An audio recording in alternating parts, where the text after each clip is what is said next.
to Pilot Ryan's Basecamp build, episode number 3. We've got a lot to do tonight, nerding out on the surface side of life. Lots to talk about. 3D printing happening also. So, fun time. Little mail call as well. So I'm a little bit late, so we'll let folks fill in. What's up, Rogers RC Aviation? Yeah. How are you? Dad. Mike Bird. What is happening? So much cool stuff to talk about. So, yeah, we'll let the room fill up a little bit. I'm late to the party right now. Michael Lambertino, how's it going? How is it going? Let me turn off the light over there real quick from my phone. Oh, I got to do it on there.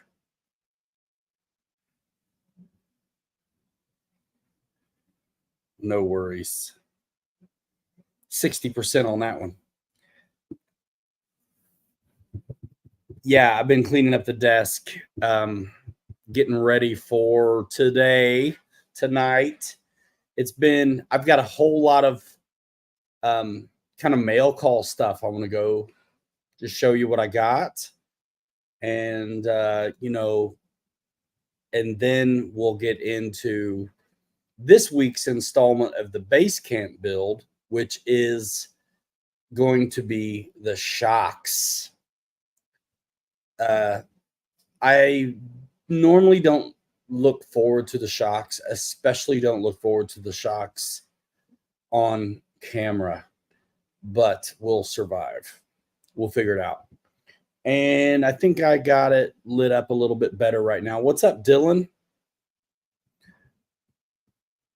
Somebody, I know football's happening. It's okay. You guys can keep me posted of the score. But somebody throw one up in the RC Pilots Lounge. We're doing it. We are doing it. The printer is printing right now. And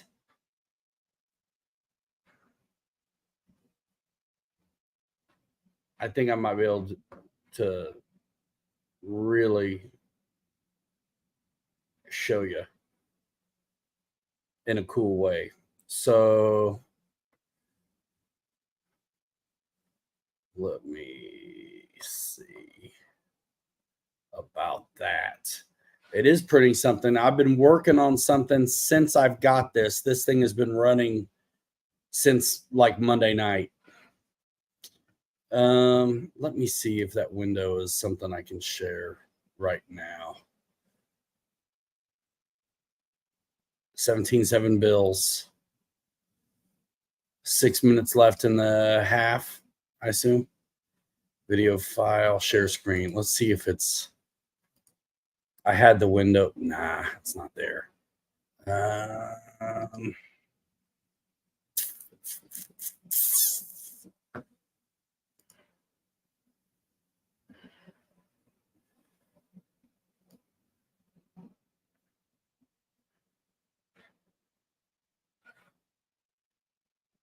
It's a different kind of interface, what I'm thinking about trying to share right now. That's okay, because I can do it different.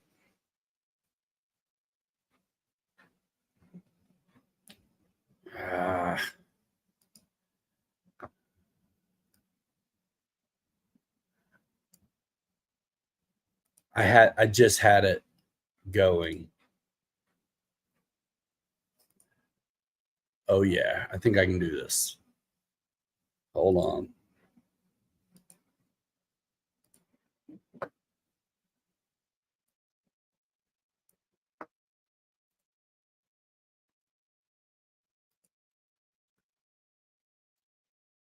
This will kill you.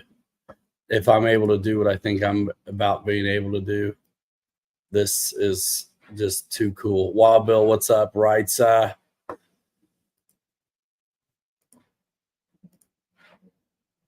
Oh, man. Window. Yes.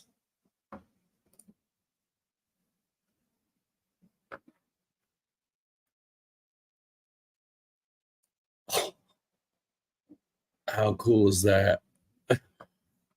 Hold on. Bros. Technology. All right, share this out, man. Hey, thank you, Bambu Lab, for the X1C carbon.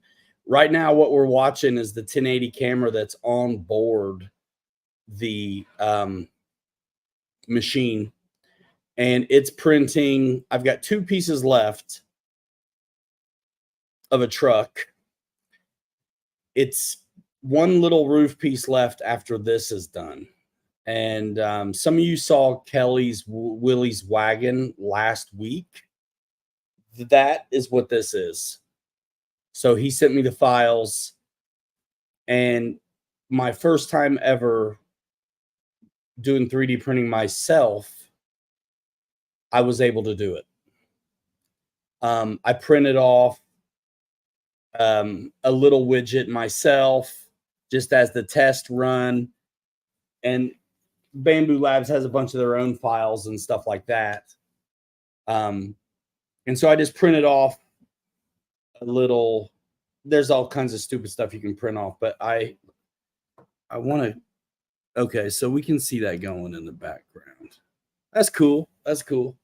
So I printed off a little screw gauge, and then I colored it black so I could actually see the numbers. So this tells you what the diameter is: 2, 2.5, 3, 4 on the thickness of the shaft, and then also there's a screw sitting in there so I can see the millimeters. When I'm doing these builds, this is actually, I thought this was, rather than a little dinosaur or a boat or whatever, I was like, you know what? This is something that's actually really useful. And then I Sharpied all over it and then sanded it to expose the numbers. When it was done, it was all green. It's going to be a little bit hard to see because the light is actually weirdly so good right now. I might have to turn that off, but I think when it's on the bench, I'll be able to show you as well once I move the camera over here and stuff. So that was the first thing I printed off of their files. Bambu Lab. So good. Plug and play. Like I said, I've never done it before, except that I've been using print files, prints that Kelly has given me, and we've been doing this thing together, and it's been fantastic. I got this thing Monday night, and it's been printing ever since. And I'm on the default settings. I tweaked just a little bit of stuff, and I don't know if it's on blazing fast speed. It's probably just not. It's like on default, which is fine. And some of these prints have been, a couple of them 10 hours, 8 hours, 4 hours, 2 hours. I've written it all down. But the beauty of it is, and I've been trying to capture some of this along the way, the beauty of it is I've been able to rock it from the start, which I think is just nuts. And I'm so happy about it. And so I'm going to show you the pieces. I haven't assembled it yet because I wanted to show you how Kelly sliced it up. And then this is, again, the Willie's wagon that Kelly took like a 3-inch model of. And after we adjusted the gains, blew it up to like a 13-inch wheelbase. So I'm going to go ahead and leave that in the wings right now. Just over the moon. And if you look at this full shot, it's back there doing it. It's back there doing it. Let me. Sometimes it helps to turn the light off, but anyway. I don't have anything to fix on working with Ryan tonight. Must be doing something wrong. You guys should have got a Basecamp while they were $60 off.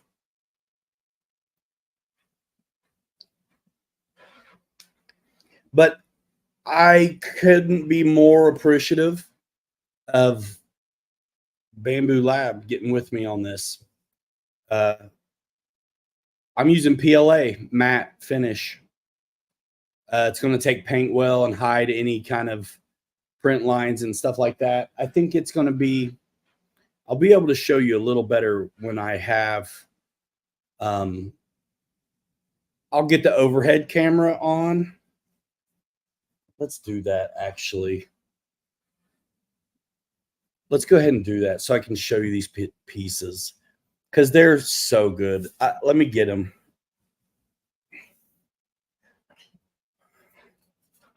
And then we'll bring the camera over. So I'm printing the bottom of this over there right now. And I don't even care that stuff's different colors because I'll be painting. And some of this stuff is just absolutely chunky. But that's what you get when you start with you've never done it before, and this is what you start with. So don't mind the colors because who cares? I thought it was neat, though, the couple times I ran out of filament and had to change the roll, it paused the print and then seamlessly picked up where it left off.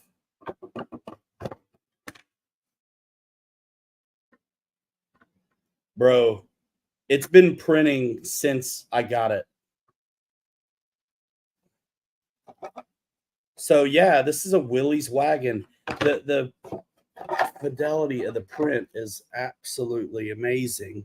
Look at the detail on the panels of the doors and stuff. This is the X1C. So I do have, they were gracious enough to make me an affiliate as well. So, which I think is just bonkers. And I, again, super appreciative. So there's a link to them in the description. And you can, a little bit, Jay Woody, yeah. You can check it out. So this is the combo that came with the AMS. And the X1C can print a bunch of exotic materials, which I'll get into maybe down the line. There's some filaments that might be nice for some of the cross members and things off of chassis, shackle mounts, some of that kind of stuff. But honestly, I think if you print it right, even this PLA stuff is tough. And I have gone through a couple rolls of filament already on this. But I have some other filaments, some ASA, some like glass reinforced PLA. Like I've got some stuff. Yeah, ASA. I don't know if I got any ABS or not. I can't remember. Yes. I guess since we're talking about it, well, I'll show you. But like, I cannot believe how a guy like me who easily could have been intimidated by this, a little bit of research and stuff, and I realized how plug and play this truly is. And I'm learning so much. It's really great. They wear the tips out. Yeah, I'm happy with this PLA and ABS, whatever stuff we've been using right now. So yeah, I'm just over the moon. This is matte PLA. It's going to take paint good. I like the matte stuff to try to hide things. But yeah, I have an ASA. And yeah, I mean, check it out. Click the link if you want to see, what these things cost. I was 100% going to get the P1P, but then it worked out, or the X1C and the combo. I wrote a letter. I wrote an email because I was trying to buy the P1P on a Friday. My money was still funny. I couldn't do the stuff yet. It hadn't cleared, whatever, deposits, PayPal, this stuff. So thank you. I couldn't buy it when I wanted to. So I'm like poking around on the website and I'm like, hey, let me hit their bottom of their website where all the contact information is. And they had a thing about KOLs, KOPs, which is across the world speak for influencers. So I'm like, okay, that's me, I guess. So I wrote him a letter. And so I was planning on getting the P1P. And I told him about you guys, the audience. I sent pictures of what me and Kelly have been working on and this kind of stuff. And they were into it. Yeah, P1S is fine as well. I mean, that was the predecessor to the P. I mean, if you watch some videos, they can't tell the difference between the P and the X1C. I don't know the difference. This is my first go of it, except that I know I have like LiDAR, some kind of AI flow control technology, and a little bit, for me, a pretty slick interface because I was able to work it like legit. Got this Monday night and it's been rocking. I've scheduled my life around it. And I was up. I'm up so I can start another print, especially when I'm not doing them super fast, Brett. Brett Brazen Scales in here. I'm just set up with the defaults, except I do. I changed the defaults to trees, except for one that was too big. Like this big file was a little too big for trees. So I went with something standard, whatever. So the Bambu filaments are great. The AMS unit's really good, kind of helps dry it out. There's so much functionality to this thing that I have yet to tap, but I've been just amazed. I took Kelly's files that he sent me. I had to scale them to 515.50 is what he said he did to get his printed off with a 13-inch wheelbase. I'm like, all right, that'll work. And so that's what I did with the LiDAR. Yeah, of course, it's got the bed leveling is automatic. It does a first layer or two and then checks it. It's pretty wicked. It films time lapse in 1080. You can see my Instagram. I'll keep posting up those time lapse. It's kind of cool to watch something grow like that. I'll throw a couple in here, and you guys can see them. It's moving pretty fast, and this is it's a big print, really. PLA with the carbon CF.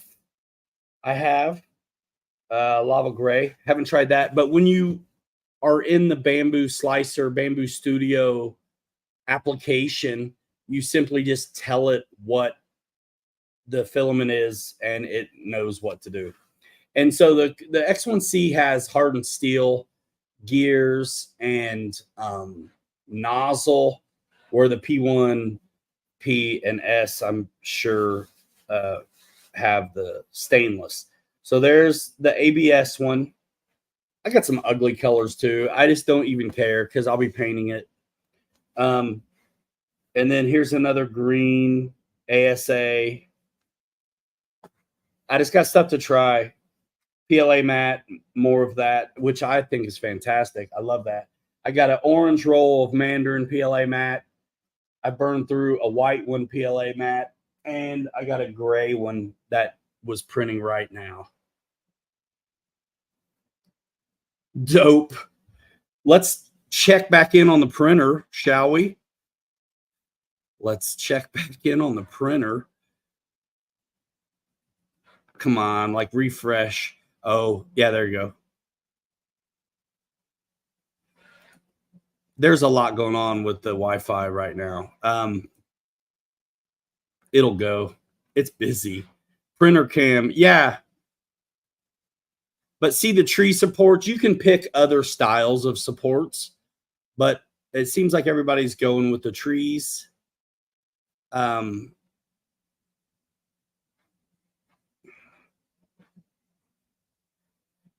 Printer cam, yeah. Pretty over the moon. Pretty over the moon. So I'm going to go ahead and go big again. Let's see if I can get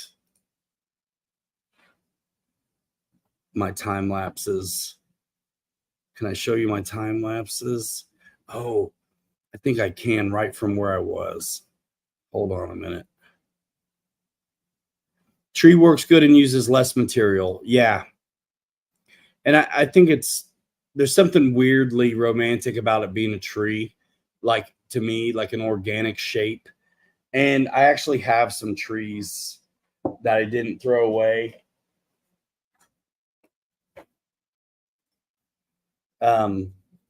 Let me get on here, big dummy.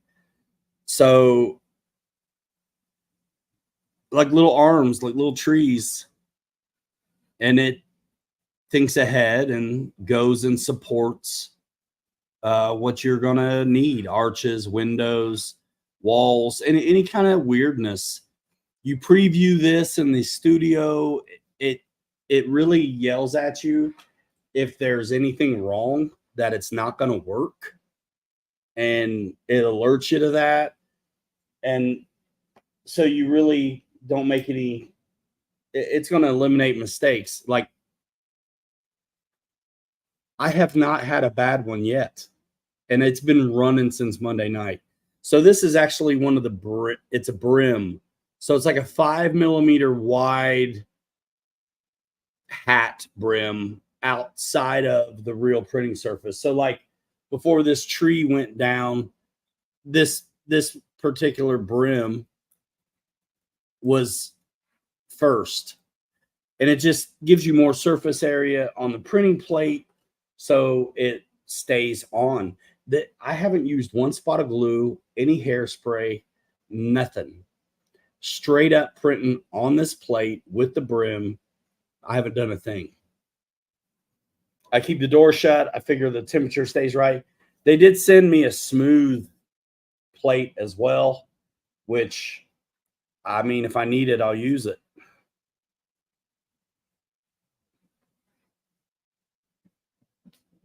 I do not know about lightweight PLA, but it would be amazing for airplane stuff. All right, let's lose the rolls. These rolls have like a chip in them, so it knows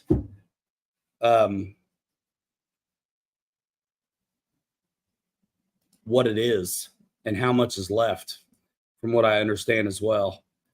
Let's do this.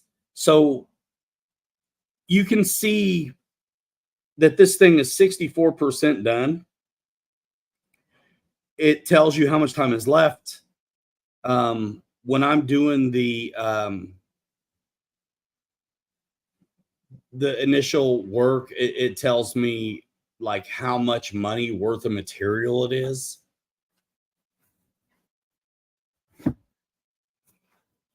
Each one of these chunks has been less than $8. Yeah, man. The roof is next. So this print is done at 12:30 tonight. I already know. And I didn't mind using different colors because I thought I wanted to see how you can only visually tell there's a difference because of the color. I cannot tell by feel that I paused to reload the color. I'm not able to tell. And I think that is fantastic. Come on, I want this. Why won't it let me do it? It won't. What?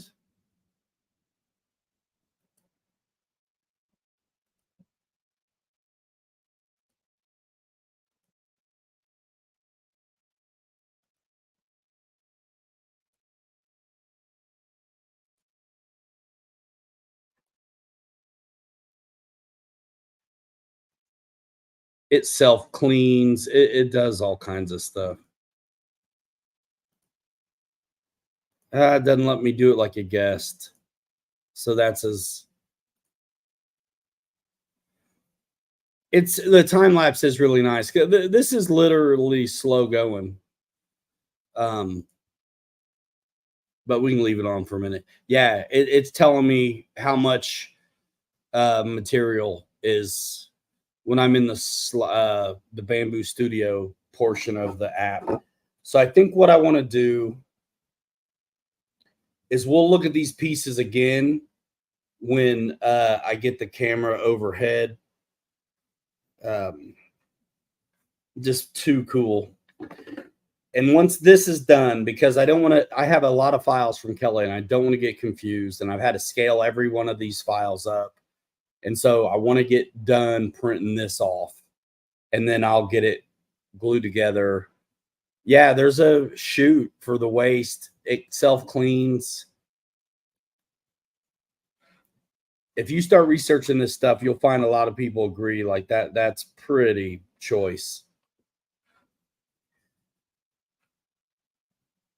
Out the window. Nah, it's just spilling out the back onto the floor. So when you have all this material, you need stuff to attach to it. So let's do a little bit of a mail call right now. If that sounds good to you, it sounds good to me. How much is a roll of PLA and how much use do you get? I mean, I have printed for, let me tell you. We'll just go full screen. I'm actually super pumped about the screw gauge. I won't have to use my ruler tonight. Well, all I have to do tonight is the links. Well, the shocks and the links. I really don't want to do the shocks.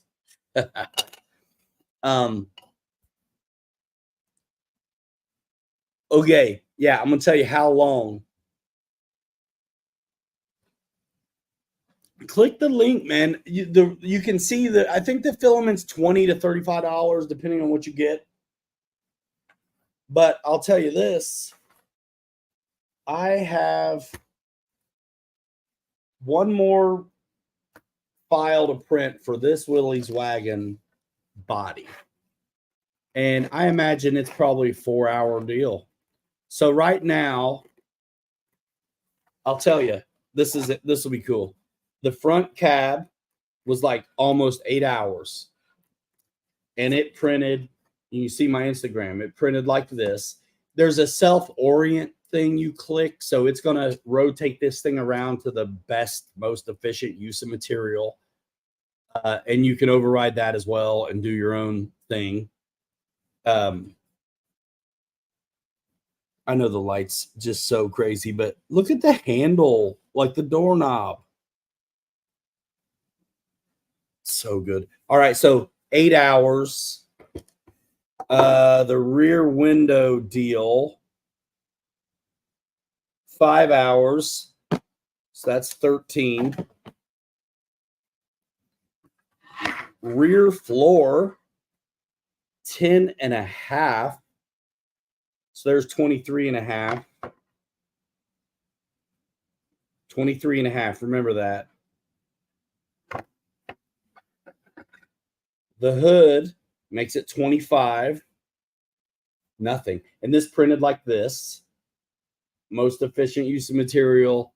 Not much in the way of supports at all. I mean, just we'll get a closer look at these when I bring the overhead in. Okay, where did I say what? 25. The floor centerpiece, which is this steering wheel, front seats, all kinds of things. Gosh, it looks so bad. That was 10 hours. So that's 35 hours. What Kelly called the doghouse, the front clip, was 6.5. So that's 41.5. The rear fenders are on right now. They're 8.5. So that's what, 50? 50 hours of nonstop printing since I got this, dude. Well, basically nonstop. There's probably been some times it was down, but not much. Not much at all. So it's putting out filament that whole time. And I can get into the software and see how much it used, how many grams each one of those items weighed. Here's the green one before you draw all over it. It printed 2 when I did it. So I wanted to be able to see it real good. So I colored one. So cool. So after the print on this, I'm getting back on the trimmer's truck, and I want to get the files from Kelly because we bought them for that thrift side bed, that whole model. Because we're a mismatch right now. Like Kelly found the Gladiator truck and that bed that fit the profile, and it's great. But then we bought a file that had the thrift side and a whole nother front cab and the whole thing, and we had trouble. He wasn't able to get the fenders and some of the bits on the bed to somehow translate the way he was trying it. Maybe it's impossible. I don't know. The thing did start out as like a 3 or 4 inch model. So the hopes are you have to manage them. But I would like to get those files and see if I can maintain the fenders or the whatever of that. And we'll get back on the trimmer's truck. And I need a floor for it. So I've got some things to do. I've got some design. I've messed around and worked this out, but I still have yet to get into any kind of real design from scratch stuff, which I'm super looking forward to.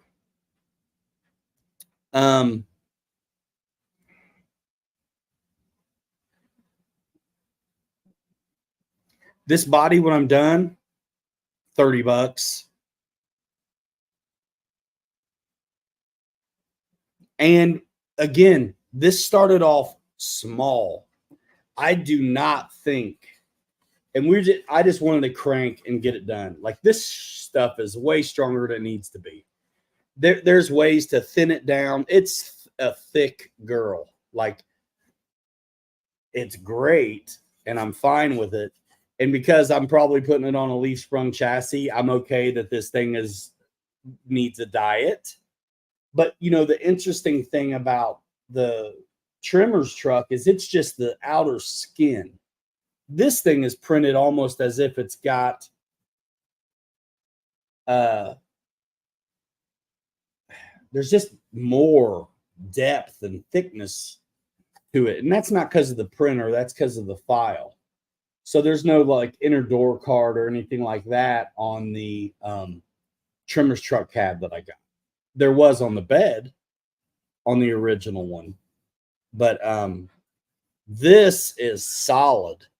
And of course, I mean, inside the infill is like a wafer kind of thing, but it's a fake seat. This does not have to be super strong.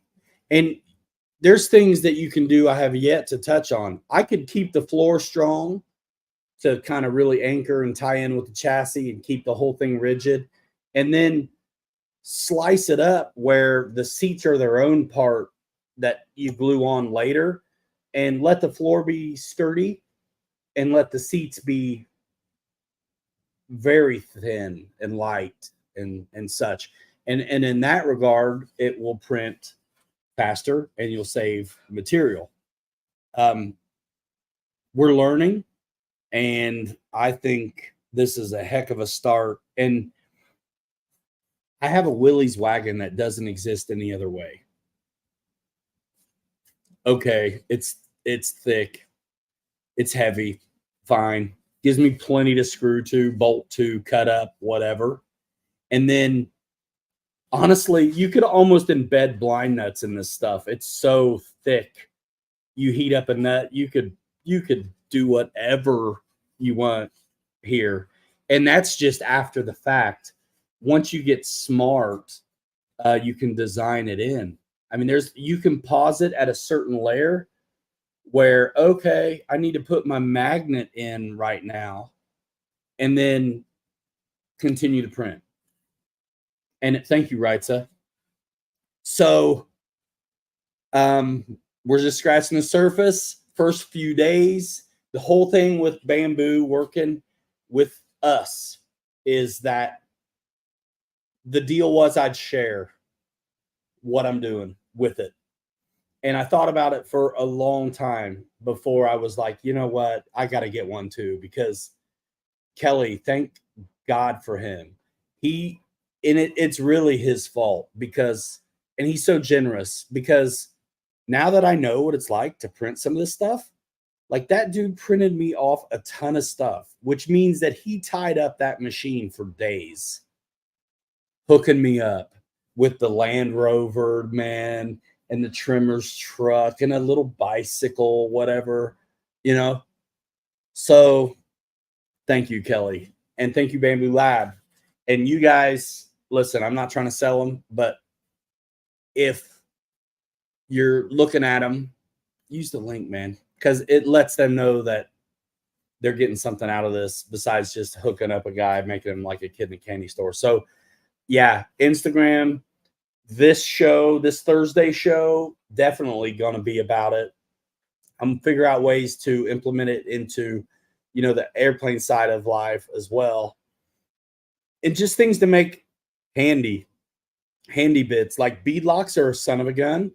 Like there's a jig out there. I've seen it. People make them where you can clamp down your bead locks and make it real easy to put them together. So that's that. Mail time. Thank you, boss. Nice. When'd you get it today? 67%. 2 hours 40. And bro, no, it doesn't matter where I'm at. I can watch the printer and see how much time's left, what percentage it's at, whatever. You know what I mean? Killer. Tuesday. Awesome. Thanks.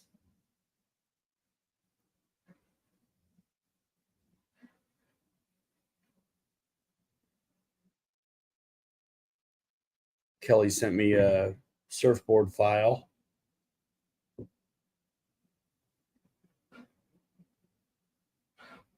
They owe me then.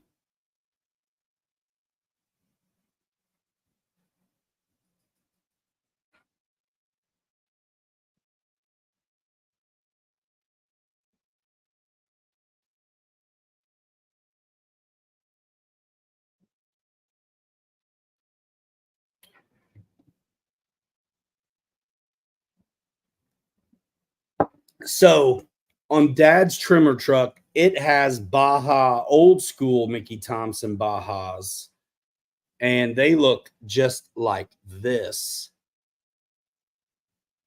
That's the tread. And I put them on these Steelies. Now, what's interesting is these Steelies are a little bit more narrow. These are Boom Racing. These are a little bit more narrow than our regular 1.9s. And what that does is it puts a nice crown, instead of real boxy kind of square tire, it puts a nice crown on the tire. Here's the problem. These are too big. And I got lucky I found these because they didn't seem to be everywhere. There's big chunky Mickey Thompson modern Baja X whatever kind of stuff, but there wasn't this old school. So I might have to put some BFGs on Dad's truck to be more size appropriate, but listen, I'll use these on something, not a problem. So I mounted one up just to say, Promoto X, what up? You get another one?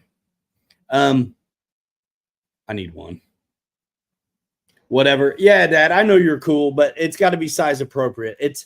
They're a little too big. These are more like our regular tires, and I know here, this will help explain it. This is the chassis your trimmer's truck's going on, and you can see it's a little bigger. So if it works, cool. If not, there's no way printed tires are going to be as good as these rubber ones, though, Rogers. No way. No way. And I like the why I like these cars is where you can be scale. It really is. Like those are steely rims, rubber tires. I mean, that's pretty neat. But yeah, Dad. So what I'm thinking is these look pretty amazing. And on those rims, it'll be pretty right on. No, the Mickey Thompson tires you were talking about, MT Pro Moto X's. Well, there's a Baja X something or other. The big chunky Mickey Thompson Bajas that are more modern, and they are not these. These are like old school, like legit. I think these are literally the tires off the trimmer's truck. And I was so pumped to find them, and then they're a little too big. But we'll see. It depends. A lot of this will come to fruition once the truck bed gets sorted. I've got a lot of this chassis sorted, but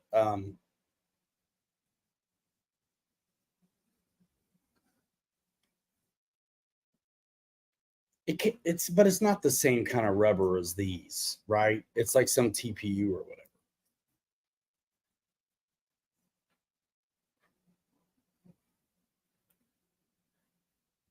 That should be stinky. Yeah, no, these rims are not going on this truck. They're just holding up the chassis.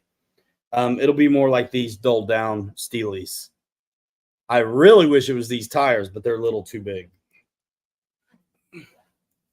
They are squishy. So I do have the rims though now for Dad's truck. So that's it.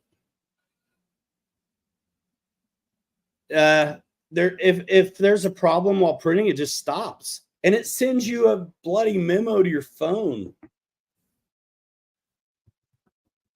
Like when I ran out of filament, it told me. Got another one of these, which is this 2-in-1 2300 kV Spectrum brushless crawler motor. Got that. This is for me and Dad. Let's see. So the BFGs that are on that chassis are the XK version. I've got BFGs that are not the XK version, and the tread pattern is a little different, but they are the same size. So these may be a little bit more tread appropriate, closer to the Baja. Not quite as chunky as what I've got on there now, a little bit more closer anyway to what we were going for. So I thought that was a good idea. So if I can't get the exact old school Baja Mickey Thompsons, I could get some BFGs that look a lot like it and are size appropriate, because I think we all dig those size of tires with that truck body and that chassis. It seemed to look just right. Woo! Anybody ever open these tires, man? Oh yeah, here, let me just take this back out. So this is how square that original Baja was, and then put it on a skinny rim and see, you get a little bit more of a crown in it. And of course, if this is mounted up to something, it'll lose some of that, but I think that's pretty bee's knees with a rim on it. I'm gonna have to get another set of those rims too for Dad or me or something. So yeah, anyway, that's the size difference. It's not super obvious, but it's there, especially when it's on a truck or something. You know what I mean? So, whoo-wee. Stink in my stew. Nobody stinks as much as you. Dude, these are Ziploc, and it's a good idea because that stuff stinks.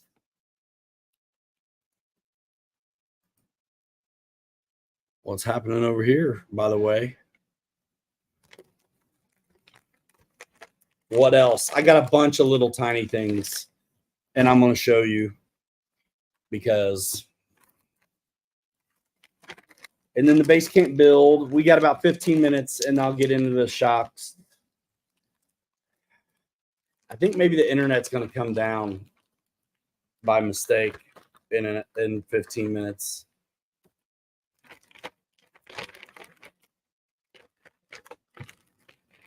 So this is the third week of the crawler show.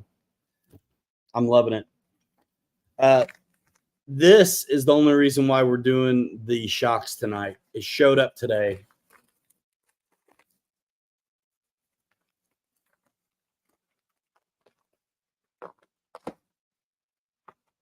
So let's open them up. These are Team Associated. Spent a little bit extra to get good ones. I race Team Associated stuff too, so I'm like, this will be fine. So yeah, my shock pliers, and it's a 2-in-1, at least 2-in-1. This is my shock shaft pliers. But see the nipple here where my thumb is and the hole? This is the also pop your pivot balls and your shock rod and your link rod ends.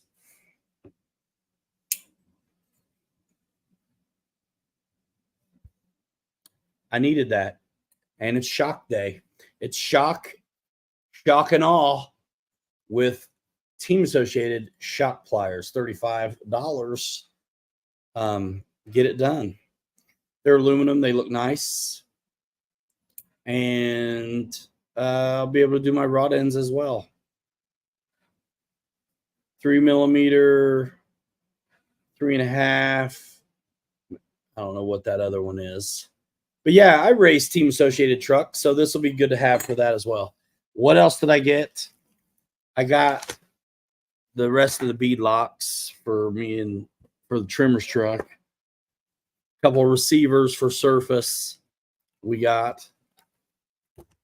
And with the Land Rover that I made and some of the scale stuff I'm doing, I can't stand the idea of breaking off a hard plastic mirror. Yeah, mail call. Yeah, for sure. So rubber mirrors. And honestly, you 3D print them and just make them over and over again. And now that's something that I can consider. But these rubber ones, these are old school round. You know, they emulate the round kind of mirror. And so I got a couple sets of those. Rubber, they do not break. And I have the square version of the same thing. Body clips. My 1970 early Ford Bronco from Axial, I picked up a new grill because I'm a nerd. So I got to get that put on. I have the official Boom Racing Land Rover bumpers that now, once I learn how to design, I'm going to fab these up to work with the Rover and the bumper mounts that the Basecamp has, size-wise. I do need to order some digital calipers. Yep. Nerd. Mud flaps. Yep.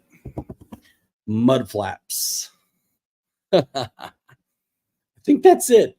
I mean, the best mail of all this week has been, of course, the machine over here.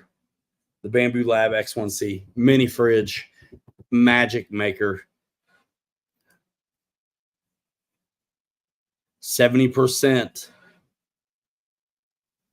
And you can see on that backside the arch. There's the supports, and the same thing is going on over here. We just can't, the trees hide it. A 3D scanner, Fred, and a Cricut. Dude, my kids usually don't give a rip about my RC stuff really too much, but they are in here seeing what's up every day they get home from school, or check it out, and they know it's running. They'll check it out at bedtime, in the morning when they get home from school. Ain't we got fun? She used to be somebody's baby. Remember that old Bugs Bunny, man? Anyway, thank you, Ken. Ken was my contact, and he was super cool. I was really surprised to hear back from him when I wrote him, actually. And I told him about you guys and what we were doing, and sent him a couple of pictures of the stuff me and Kelly been working on. And he sent me a picture back, go figure, of a crawler truck with some real cool suspension that he was making and designed bits for. His suspension was, I don't know if you guys have ever seen they use an Arduino kind of machine to tell the vehicle what to do, but instead of shocks, it's got a servo on each corner where a shock would be, and they can dial in. I did a Kenny where I just talk, but you don't see me. And where you can dial in a servo in each corner instead of a shock, and you can dial in the way the car moves. And so that's what he was. So he sent me a picture back of what he was making. And I thought maybe I got the right guy, and he hooked it up, dude. Blessings. Super appreciate it. And having an audience is why. I don't think I've been around long enough to know, like, people who just want to start a channel, but they don't have one. They got to get in line behind people that already have one. And thanks to you, I keep coming back to this, and we've got a history, and they want to be part of it. So over the moon about that. Harbor Freight for the calipers. Yeah. And all kinds of stuff. Kelly Klein. If you missed last week's show, man, me and Kelly had a great show. Check it out, maybe, or listen to it. Like, treat it like a podcast and listen if you want. Kelly, I don't know how long you've been here, but check this out.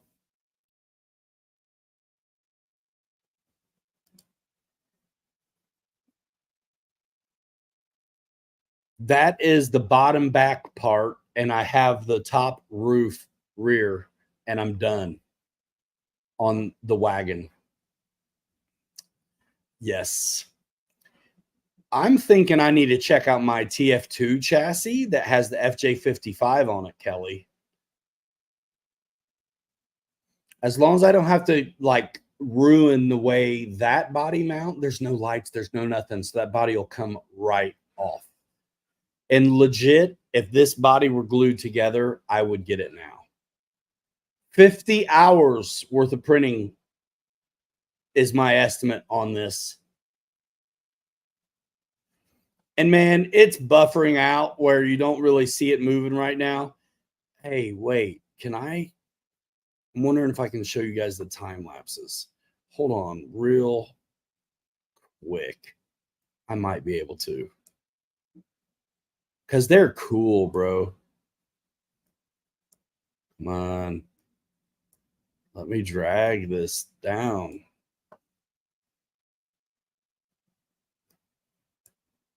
I so don't want to do the shocks tonight, bro. Just bought a new smart charger and the channel 1 will not charge. Did you it's selected, right? Well,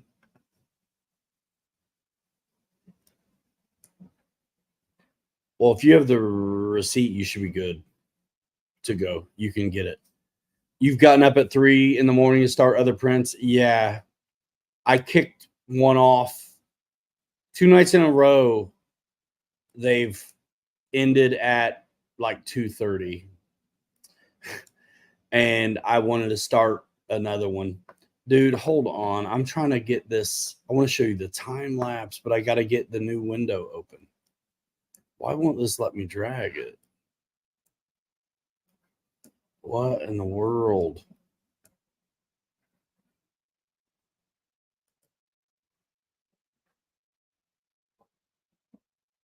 Don't do them.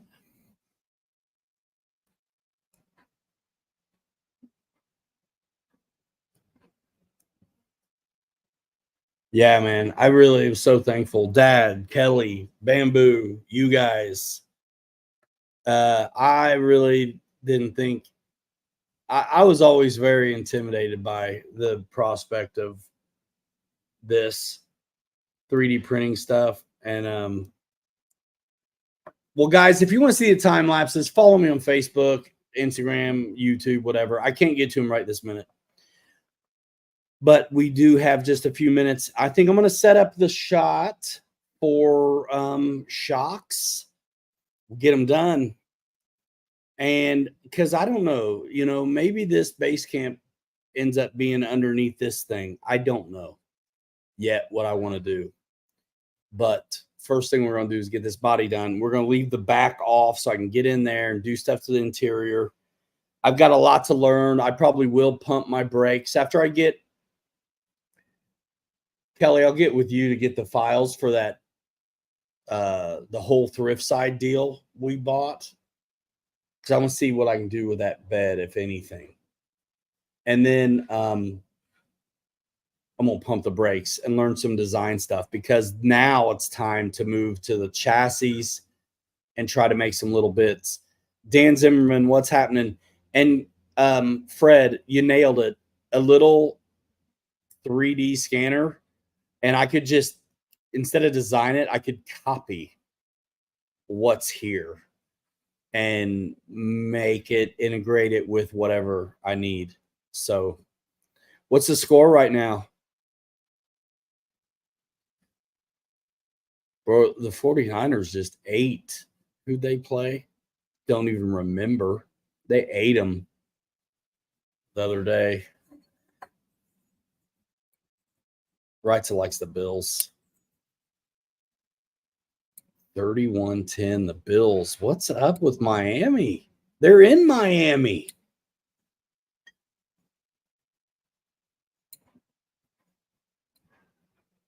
Craziness. All right, let me bring over the actually, I'm gonna do something. So I'm gonna invite myself. Pick 6 for the Bills. Let's see. Let's go full screen.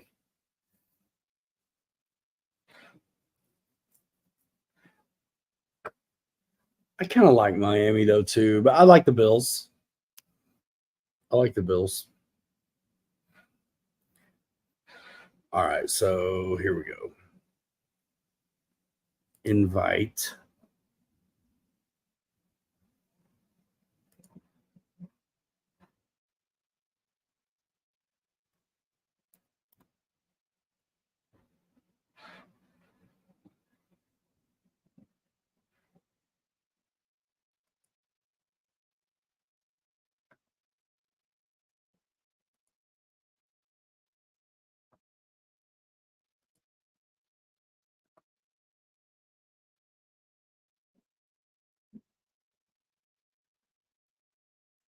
All right, now I got to accept my own invitation. I was kind of hoping that I timed it better and I'd have to reload a file during the show and show you the whole thing about that. But we'll do that in the future.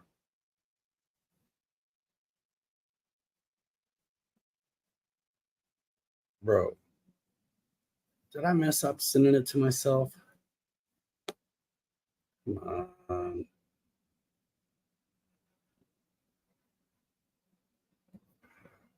Or did they get wise to me?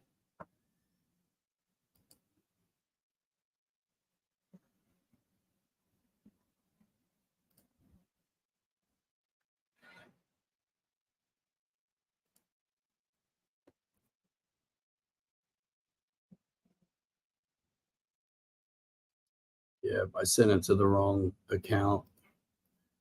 My bad.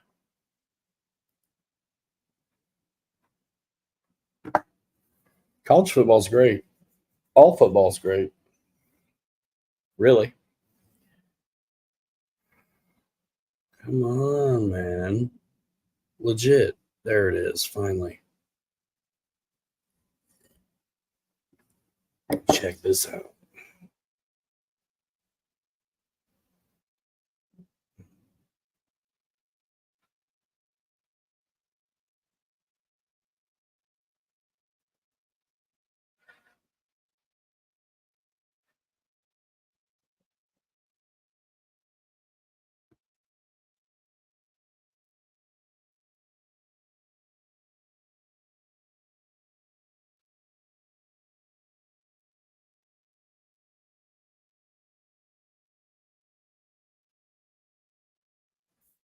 Don't cross. Whoa. Easy.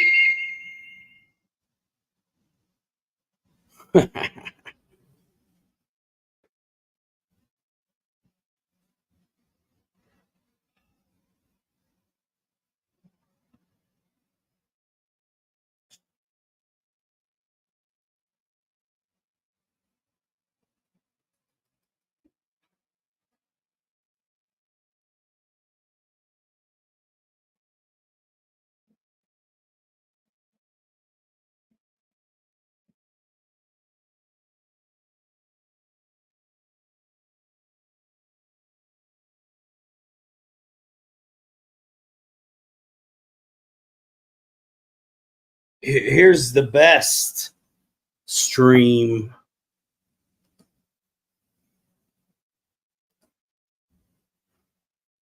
There you go.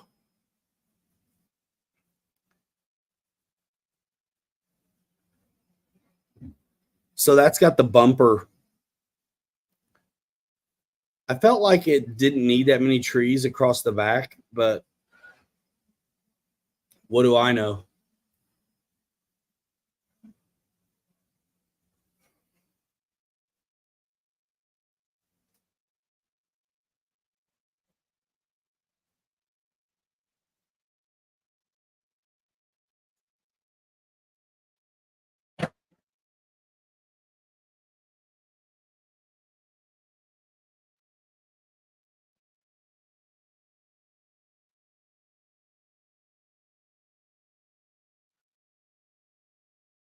I can fit 2 more rolls in here. Climate control. I don't have to store rolls on the back.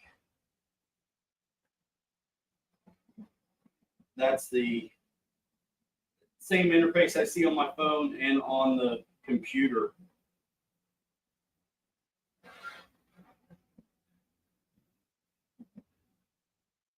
this is a bunch of files that it comes with, and then there's the one it's working on right now. And then there's this kind of information. This all kinds of things it can do. I like keeping it shut though. Pretty wild. So let's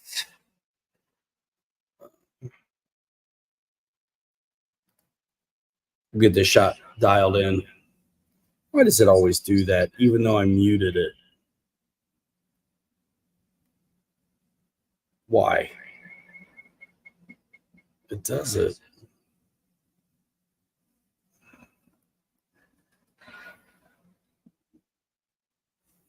Okay.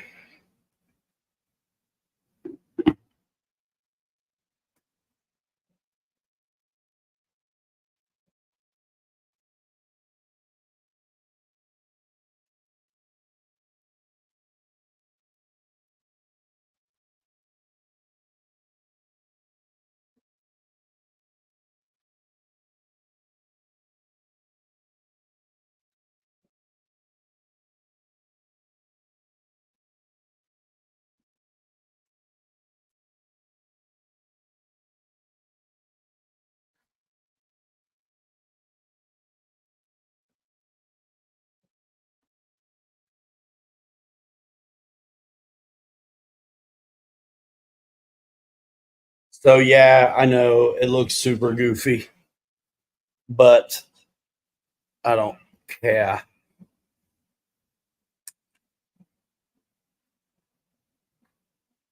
Except for that part.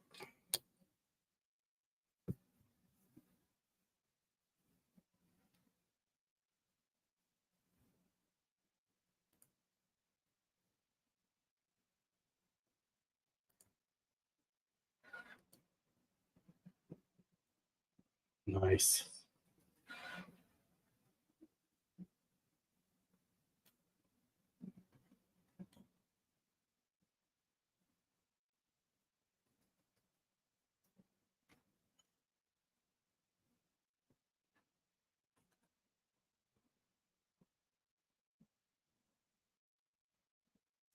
We'll get this figured out.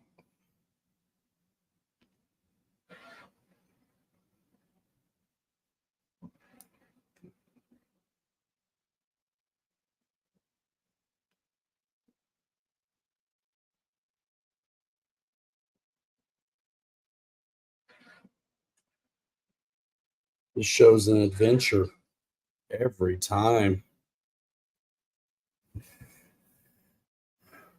This probably, yeah, this will work. Look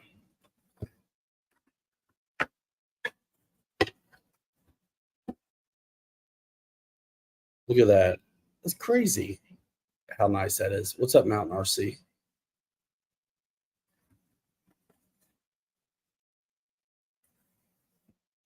I mean, just bonkers. And this where I change colors, there is no discernible way to tell. Very little lining at all. And no paint, no finish work yet either. Kelly did a great job of slicing it where it made sense as well. So that was my first print other than the screw thing, which you can see why I colored it black and then sanded it down. It looks so good, man.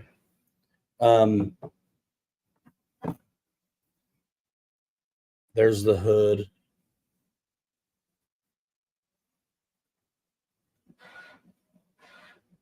It's hard to tell, really, that it was printed.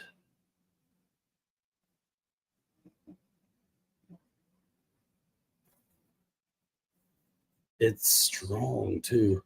You can almost see some of the structure through it.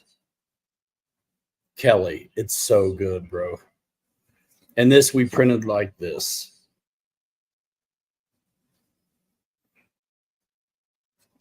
That turned out really nice. Here is the middle window section. The detail kills me. Again, it is a 3D printer, so if it's not perfect, writes a absolutely whatever you want to see. Here's the back, which the detail is just amazing. Whatever you think of, this son of a gun will do. I think if you're willing to do the work, nothing has been sanded or cleaned up. I just cleaned off the supports. That's it. Next week, right? So hopefully I'll time it right where I have a print. I'll show you one coming off, and then I'll reload a new file that's ready. This is the rear floor section. And you can see a little bit that it's printed just by checking out the radius. It's always a little bit difficult for them to do that very smooth, but I can't believe it, you know, how good it has done. And then you can see some lining on the back of this.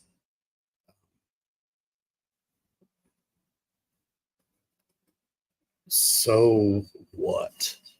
And on the front a little bit. And that could have been my settings too.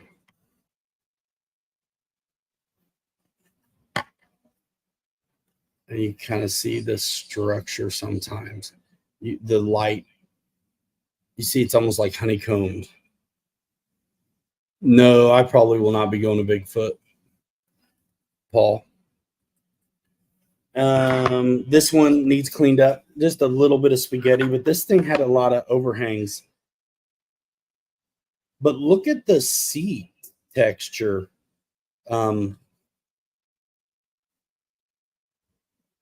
It's supposed to be there on that bottom seat.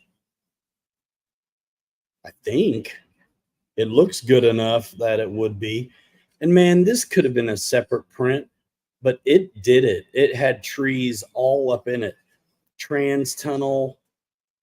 And you know what? We're learning. So now that we know, if we can learn some design things. So see the trans tunnel and stuff in between the seats, in the front there at the shifter, and here in the back. By the way, this would sit like this. But I'm flat on the bottom. It could have, we have a lot to learn, but some of that stuff doesn't necessarily have to be printed. Especially if you end up cutting it out anyway. So there's so much we get, like that is so thick. Unnecessary. You know, we could have, but we don't know what we're doing. I'm not complaining at all. These are just opportunities that I see in the future where things don't have to be, bro, this seat is solid, like a real person's going to be in it. It does not need to be that strong. I think it's all about thinking it out if you want to go that far.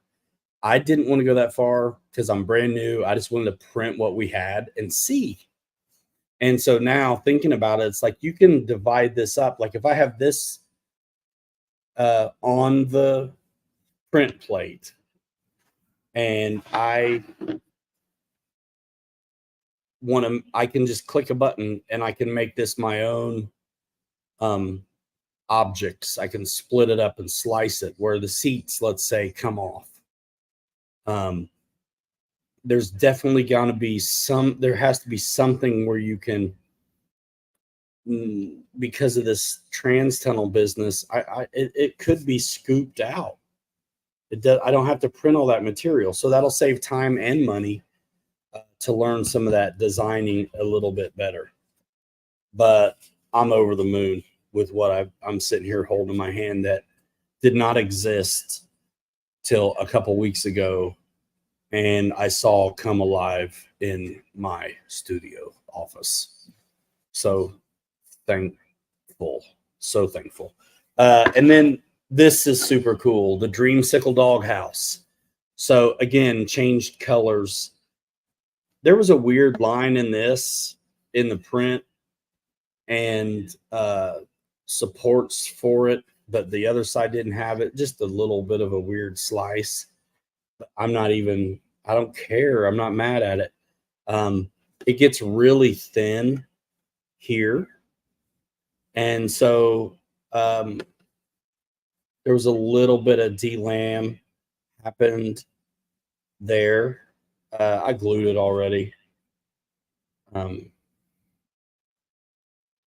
But man, where it goes from white to orange, there is no difference. So yeah, there's going to be issues sometimes. A little bit there, and whatever was going on there, that was a seam. It's not a break. That was like a seam in it. Printed it the second time and it was gone. That's funny. And if I really was paying attention in the preview, I would have noticed it. But like, I wouldn't have known what to do with it anyway. And then this one is, flawless. Kelly actually scaled his out. I may print it again, Kelly, but then I got to do the hood again too. I want to see yours again. And if you can come up with those, the way you scaled your front end to stretch it out just a little bit longer to clear the chassis, might be a good opportunity to see about this. But I'm happy with it. Did you get rid of these? Did you break them off? I left them for now because I might need them for some reason. And dude, maybe I'll print a new one with holes in it for the lights. That's the thing, man. You can go as far as you want to go. Right now, I got stuff that needs windows put in it, so I ain't too mad. But all right, Dan, take care. Yeah, I'm over the moon, man. Kelly, great job. Thanks so much. And this just fits so good on it. So good. We'll come up with some hinges and everything.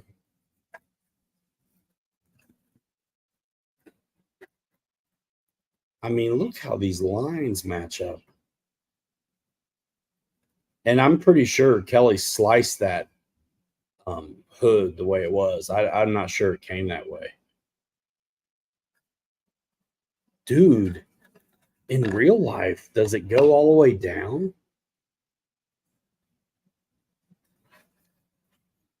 You can't do that in a print without coming up with some other kind of structure, though.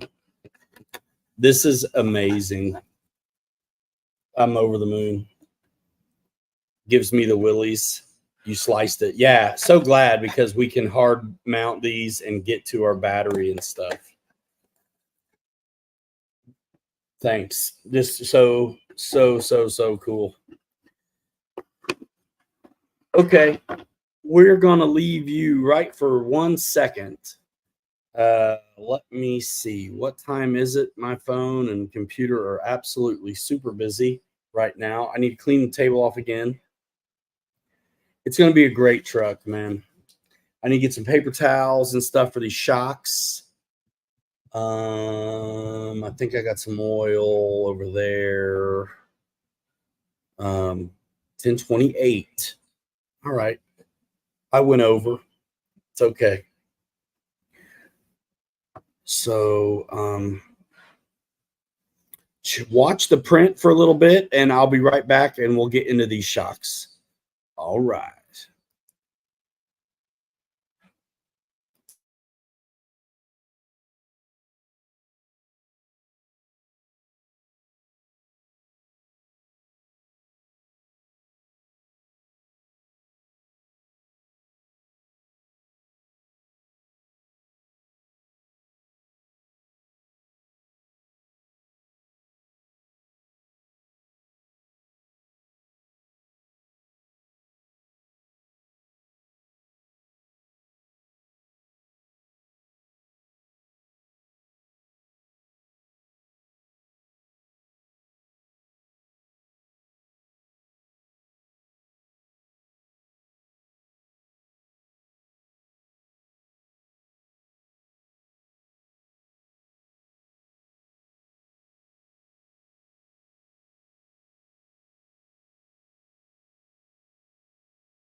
My fault. You didn't miss anything. I didn't say nothing. It might as well have been like talking to myself. So here's our radio. I'll sneak around in here and get the tools if I need to. There's a look at the trees. Just amazing. That's the print bed. Has a little texture. And yeah, this was my first impression. This is the first thing I printed. Just cool. So we're just going to recap real fast. Last week, we built the transmission and we put the lockout on it. And there that is. The week before, we built the axles. There they are. And now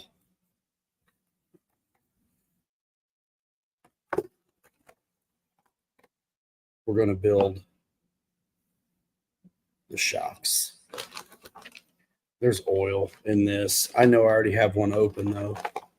So let's see what it says we need for the shocks. And I don't want to make a mess, so I've got this thing going.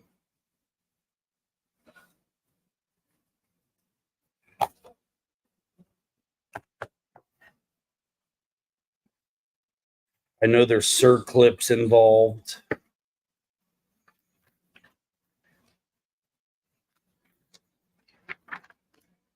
And we might as well get to the page we need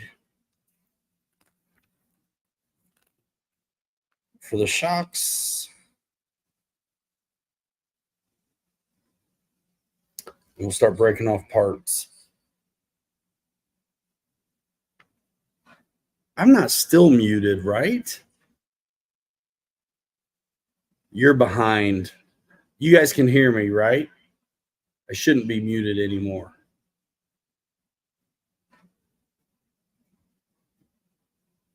Yeah, I was. So here we go. This is what's up. Thank you, Philip. You guys can hear me. That's what I thought. All right, so here we go. Bag B2. And we skipped the shock. So what we're looking at, we're going to do 4 times.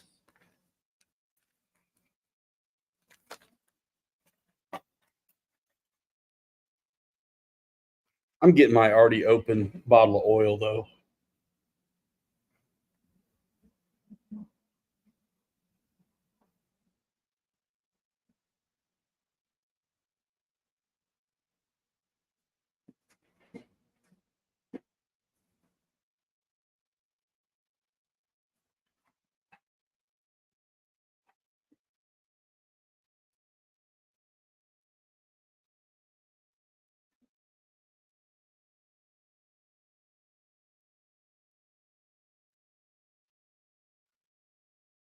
No, I'm not. I'm using what's here so I don't have to find it. All right. Let's get into it. Okay. What time is it?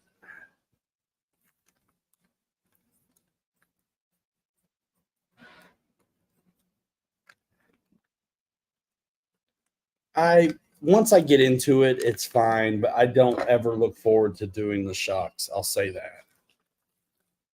10:39. All right. 35 weight shock oil. And there's the little bits. And we'll just lay everything out. We're using this too because it wants me to have a 2.5 by 10 millimeter screw. There's our coils. Time to get ill for show. 35 weight has worked fine for me. So I'll use what I have. They send you enough like they think you're going to spill some. and they're both 35 weight.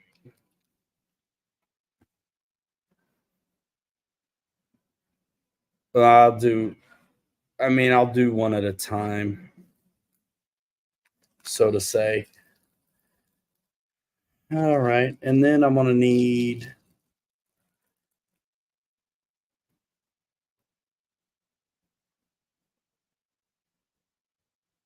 am I missing something? Yep, this page. I was going to say, I knew there was something that had circlips. This is it. So we'll not get ahead of ourselves like that. If you want to follow along in the book, it's the Basecamp build. You can pull it up at the Horizon site, and it's page 10.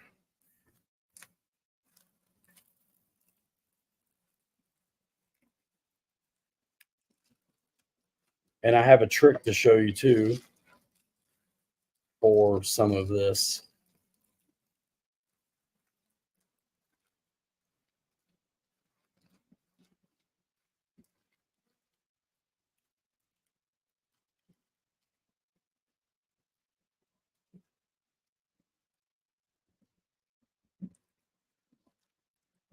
There needs to be 4 of those. There it is. These thread on the shock bodies and they never fit. So there's a trick for that.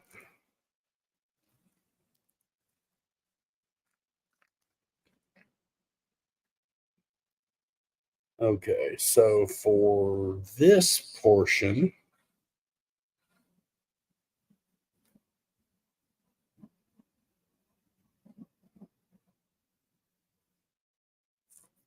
I can't remember which ones I used on the last one. So these pistons have different holes sizes, the little holes, not the big hole. So you can use whatever you want. Little ones are going to make it stiffer. And I could look in my other one to see what I did. I like what I have, though. Let me look in my other box, see what I didn't use. I'll be right back.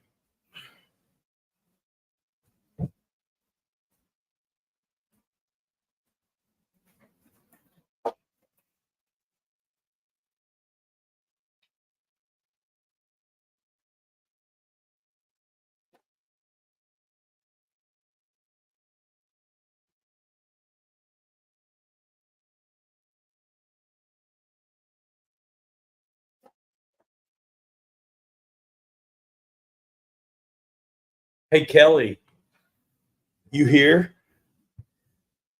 I used the big hole versions last time. I'm going to use the slow ones this time.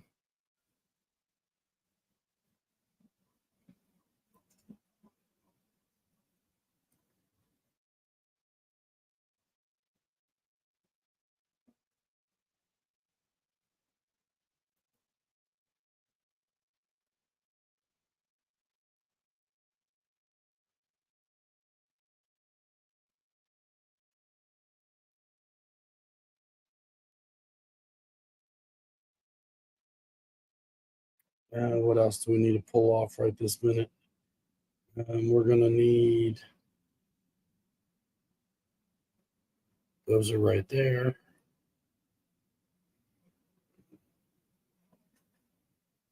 Just a shock shaft and circlips, really.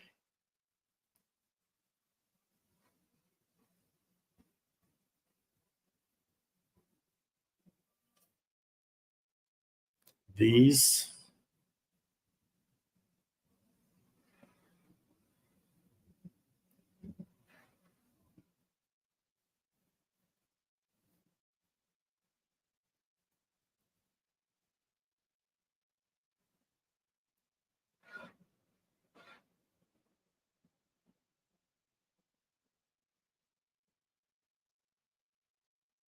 Pivot balls in here.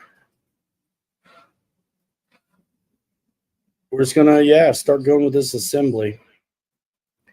The circlip part's the worst part.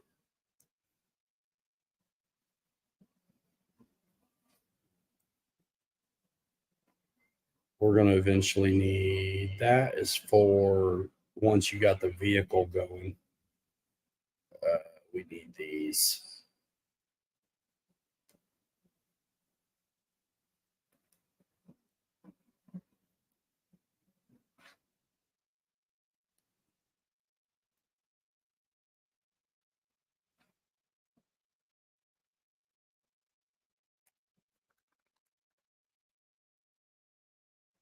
And there's our little tiny O-rings right there too, which are going to be a little bit hard to see on this.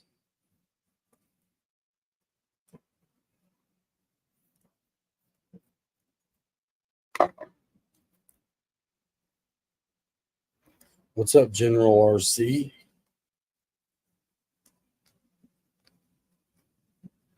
Axial Basecamp, week number 3. I only work on the Basecamp on Thursdays. And then after this kit's built, we'll put it on a custom 3D printed body that we're doing a 3D print even as we speak in the background. And then we'll build something else. Yeah, these clear ones are going somewhere I can actually see them. Should be 8. 1, 2, 3, 4, 5,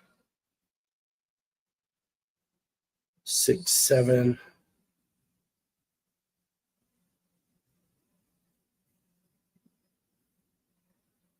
8.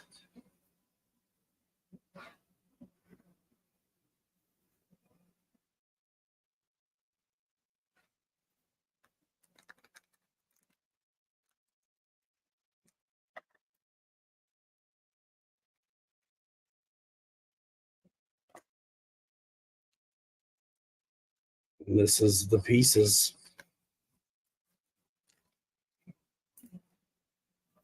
And here are the circlips, which I'm already afraid of.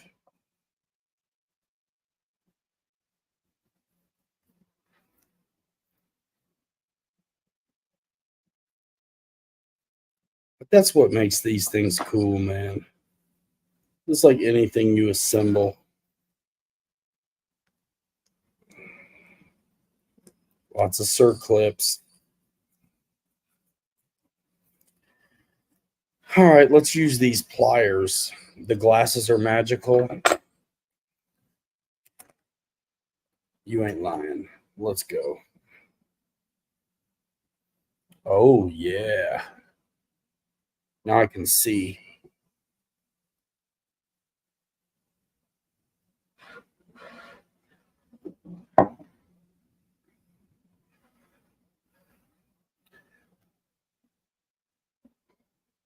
Let's go ahead and just pop these in. I'm gonna see what that's all about. I've never used this tool. I always do it.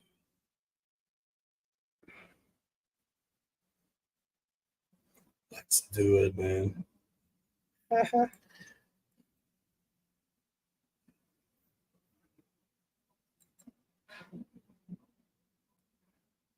Oh, that's so cool. Oh my gosh. Yes, that is awesome.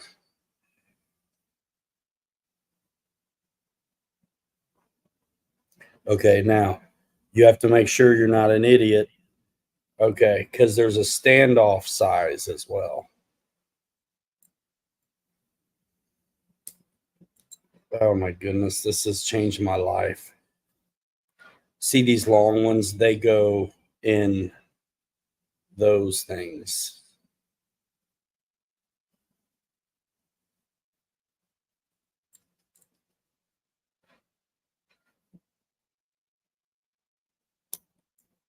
Dude.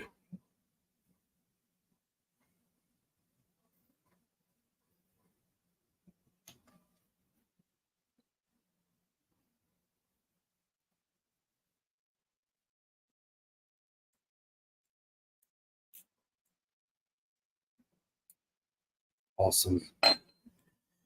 These are I don't need them yet, but These are 2.5, which I know it is because it fits in here. And it's by 10. That's so much better than the ruler, bro. What's up, Craig? Don't freak out. There's the extra screw. So we don't need these yet. Or those. And it's not quite telling me to put these in yet.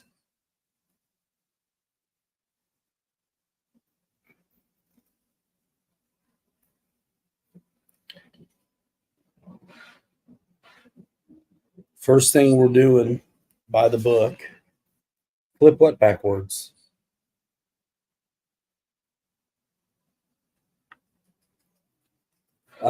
First thing we're doing is this.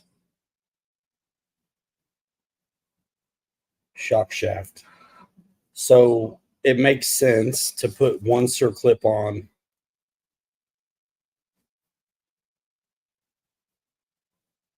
this outside rim.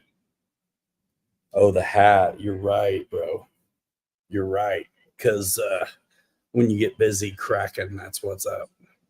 So yeah, there's that. So we're going to do 4 circlips on this. And then we'll do the next part, which will be these.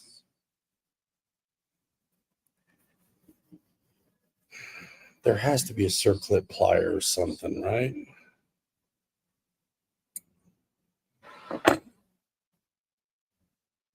Shock shaft redemption. Love it.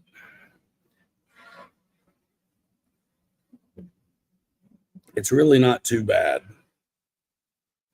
And after we get these on, I'll show you my trick for these on the wheel shock collars. 1, 2, 3, 4, 5, 6, 7, 8, 9, 10. So you can lose 2, I think.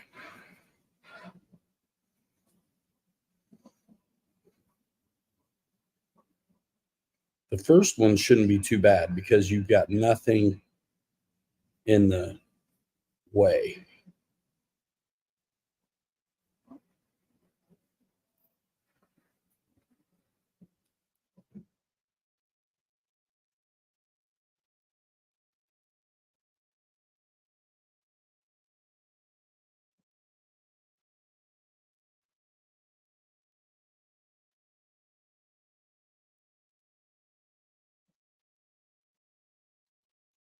It's no joke, these things. I'll tell you that. I can't even keep it on. I tell you, sometimes a little bit is just something will help.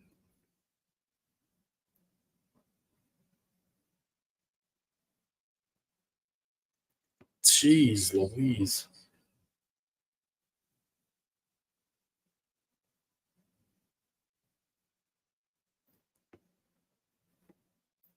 Bro, y'all, this is the first one.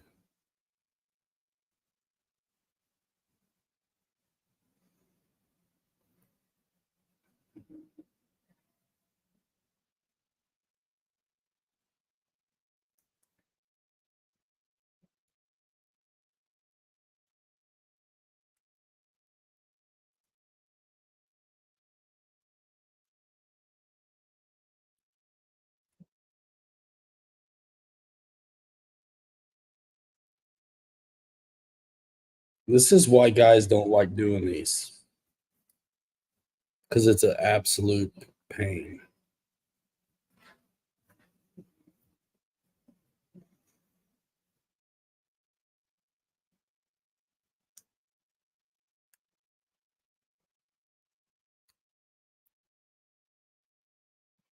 There's one. I'm just doing one at a time. The end. This is how I'm doing it. I just figured it out. Nice. You can hear it click.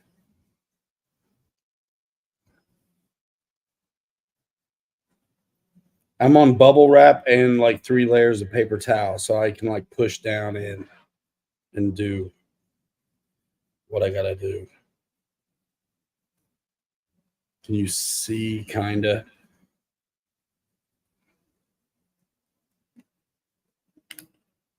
Nice. And then get it on the rest of the way. Hallelujah.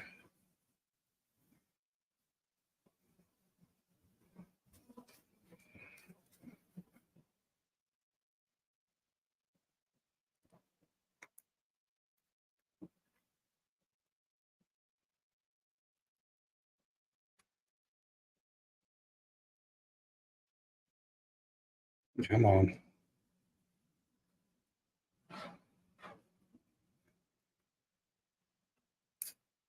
Nice.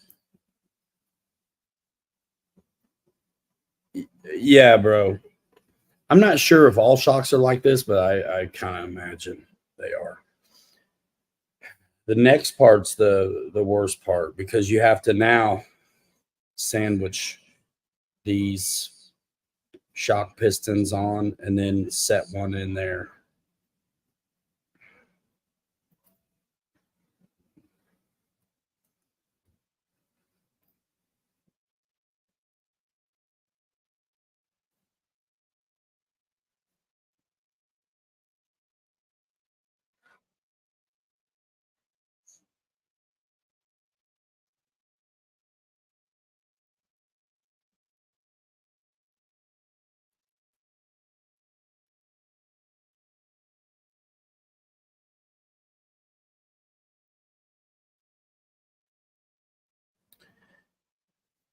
$13 people for all this.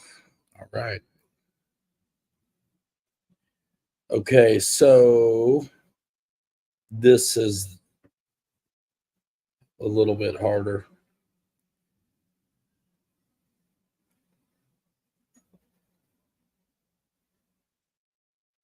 But I mean, I did it last time.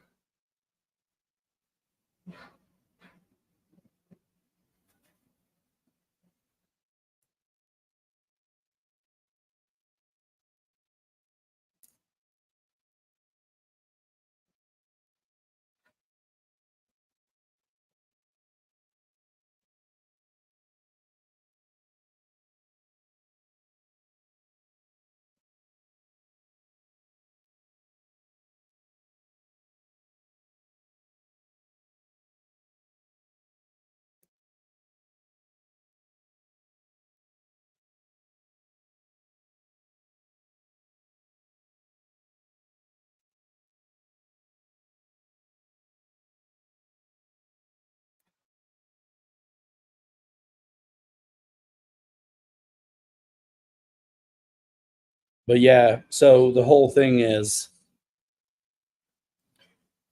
this piston's held on by both these.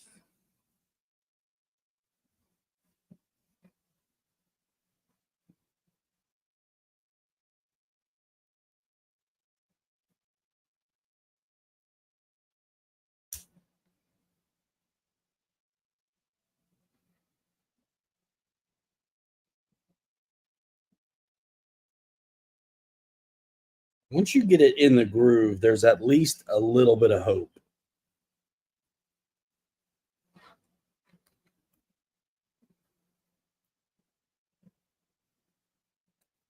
If it'll stay on.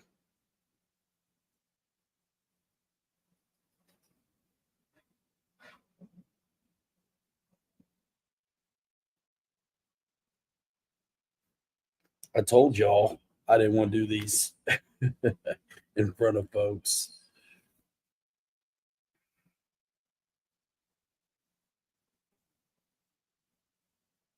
It's got to be done. It's got to be done.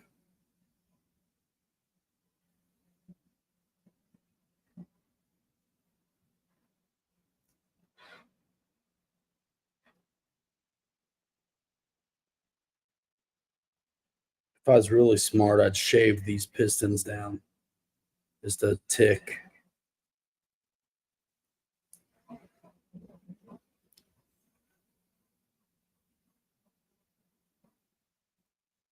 Gosh.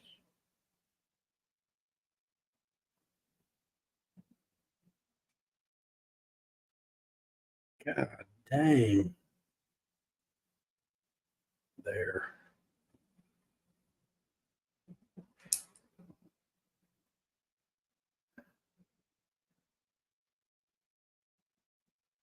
I haven't lost one yet. It's just not easy. I mean, that's the thing. I haven't done it enough to have a way to do it yet. But I mean, what you're up against, you could tell. Um, you got two grooves in this shaft, and you got to get it in this one.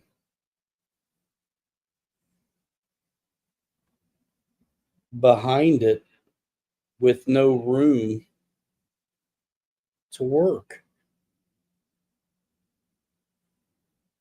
And whatever you have is too thick to do anything.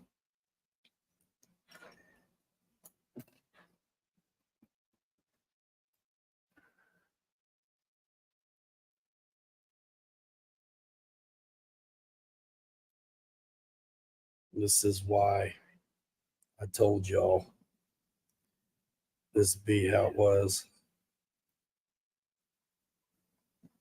And the thing about a magnet is you get it on, but it comes off with it.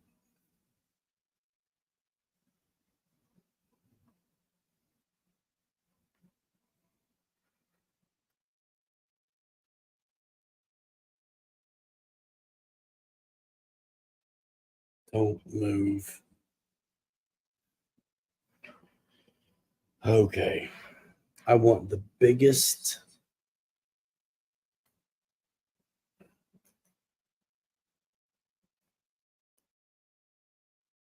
Yeah, I use a bag sometimes for this.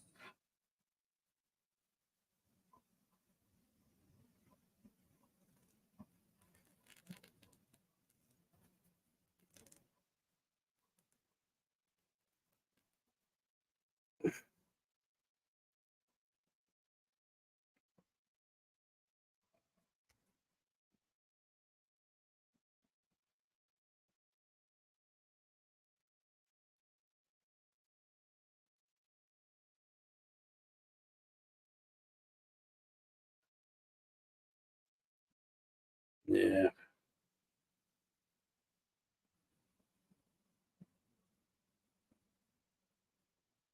It ain't easy.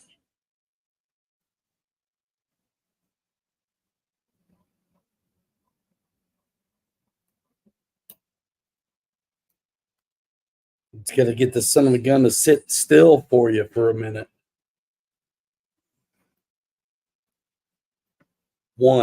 18 minutes later.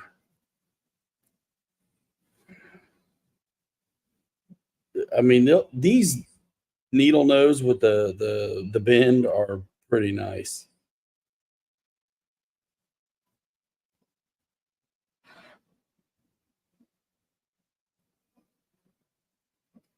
Some guys probably make this C a little bigger.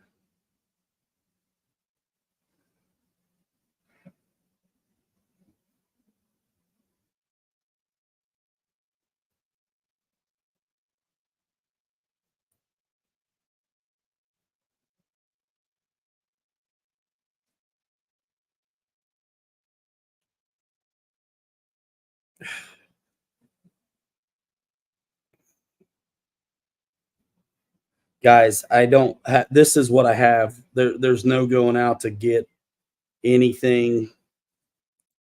If I don't have it, this is it. This is what it is. I need some sprue cutters too. I don't have any yet.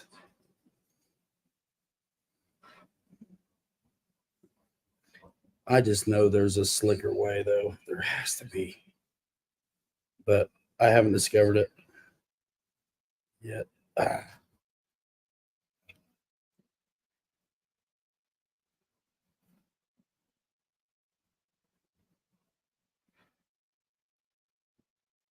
Hop 2 of that thing is, I mean, I'm telling you, it's ridiculous how much that helps.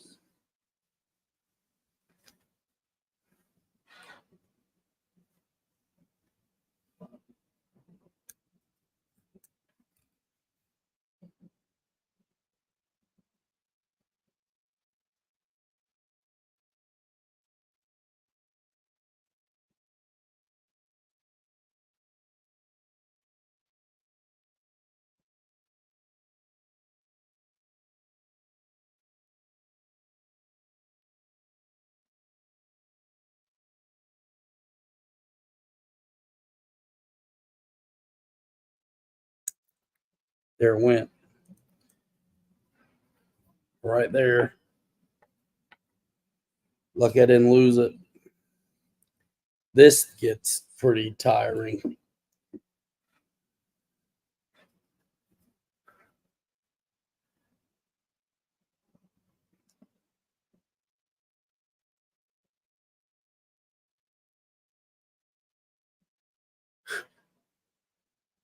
Yeah. This will not. Once you get these on, though, it's pretty. It goes okay.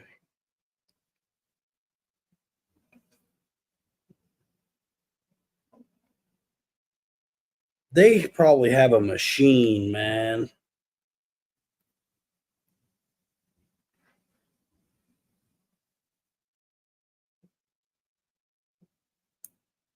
There, son of a gun. Hate you. 2 more.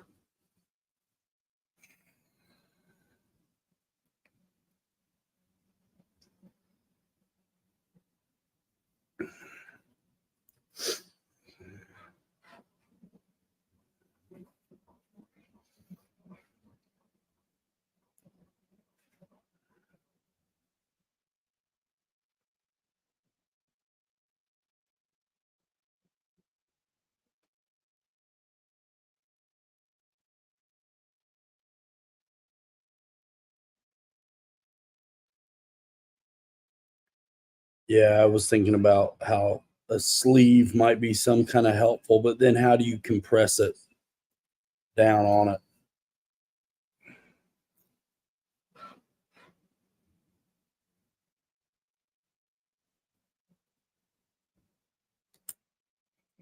There.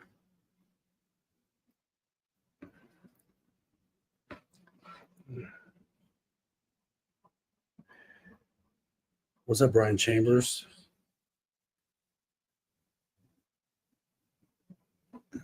Who's winning? We already know. Not Miami.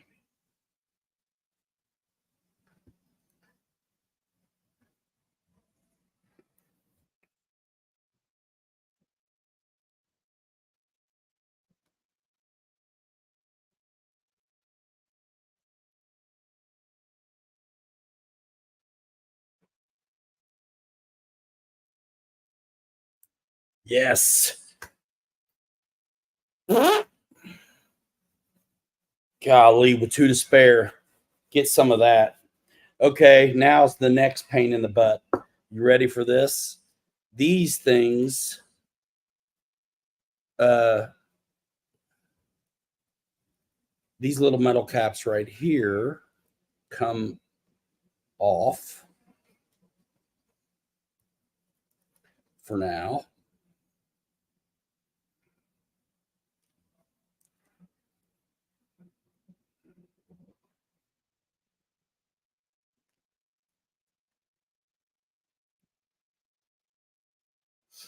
And watch this.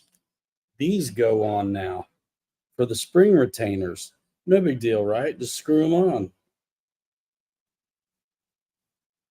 You're never going to get it. You'll never get them on. So here's what you do. I already know this. You'll never, ever get them on. So stretch them. Stretch them. I think I put heat to them before too. 3110 bills. Stretch them.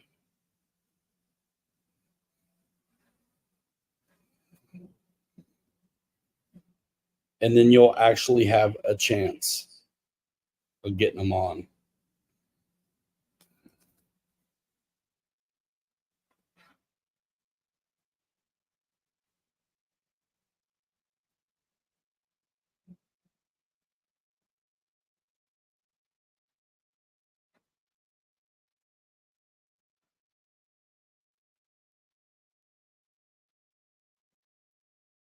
But you got to get after it, though. I remember.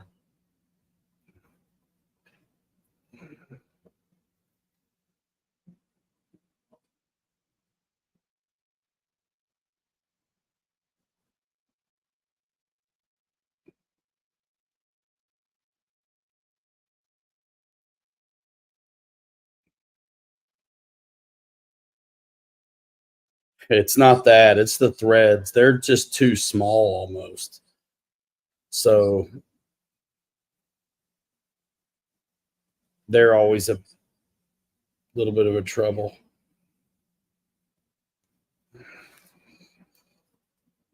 I'm doing what I did last time.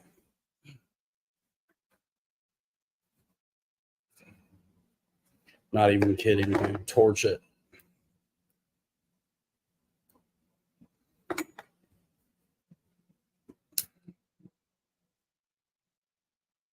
I ain't afraid no ghosts. You know what I mean?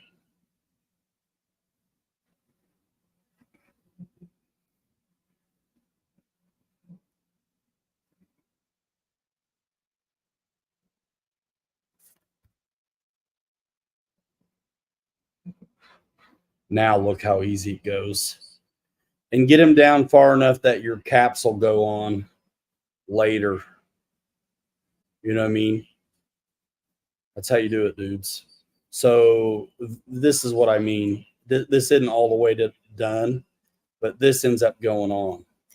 So you want that to get all the way on. So at least dial this down tight enough that that's not going to bottom out. So that's one.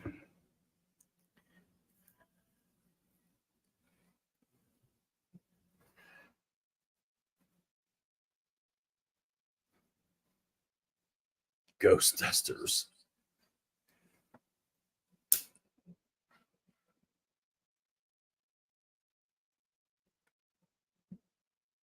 I mean, literally, you'll beat yourself up trying to get these on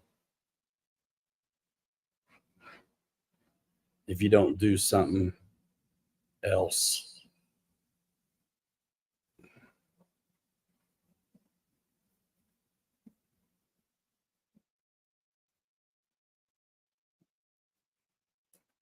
They're just too little. Sorry, Brian.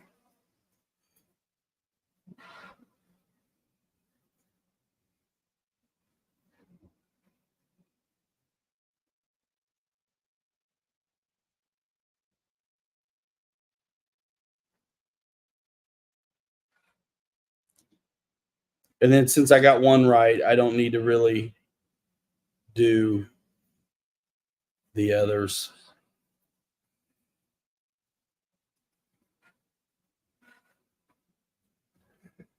That's how we do it.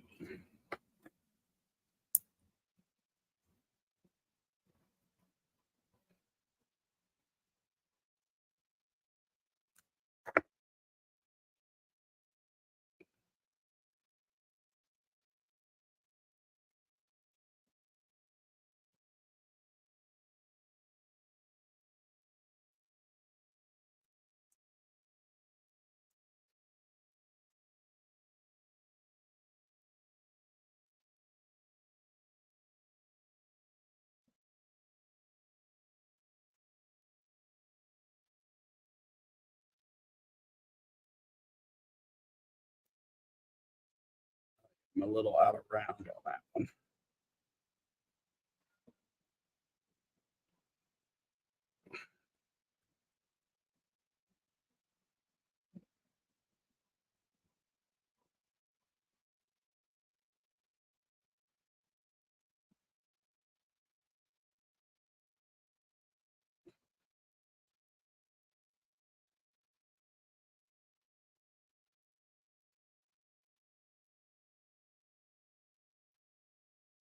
There it is.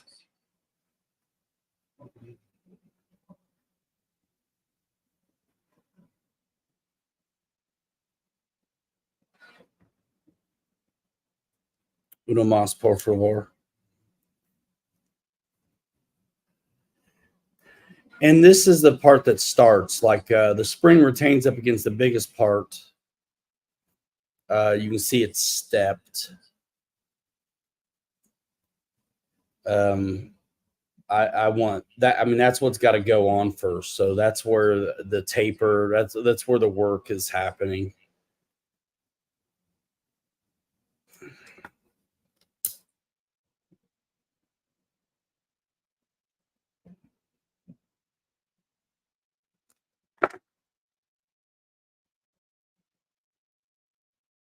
I had to do this when I built the Vanquish as well, and my last Basecamp.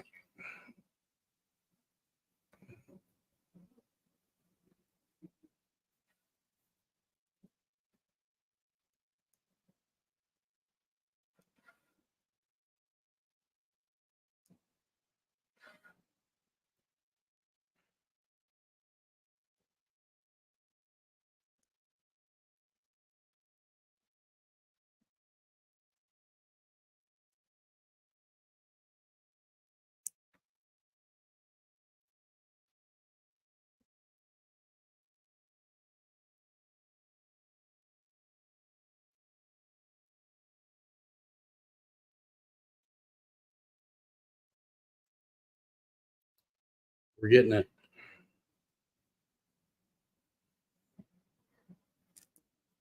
All right, those are set.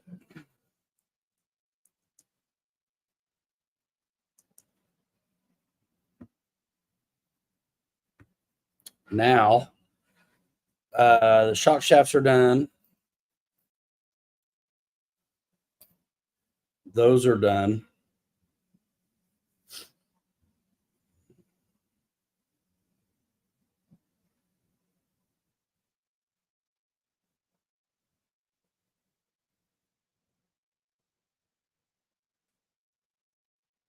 And now what they want is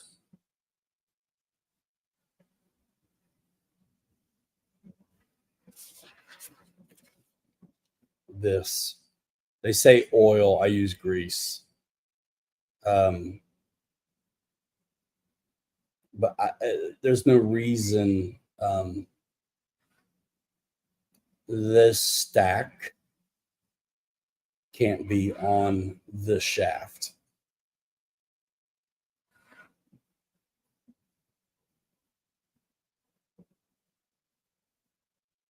Oh, wait. It fits in the collar, I think. Here's what it is. Yeah. So let's do, there's one and there's one. That's right, because this has a recess in it, basically. So what I'm going to do is, we're going to set that, there it is. They say use oil. Why not grease?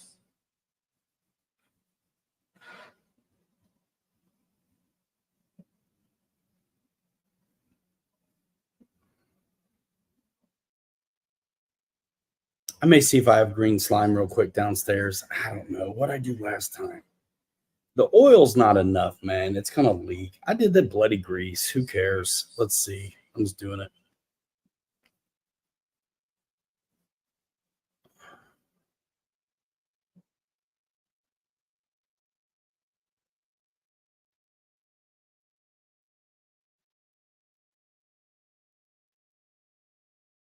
It's gonna help keep the oil in.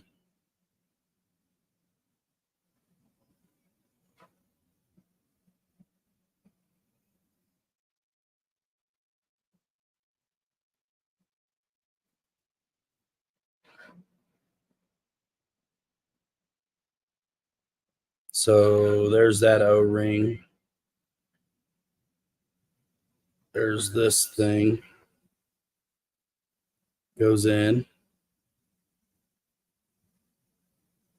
greasing it.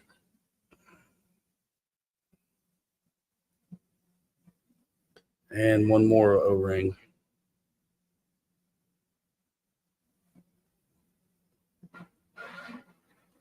And I'm greasing it.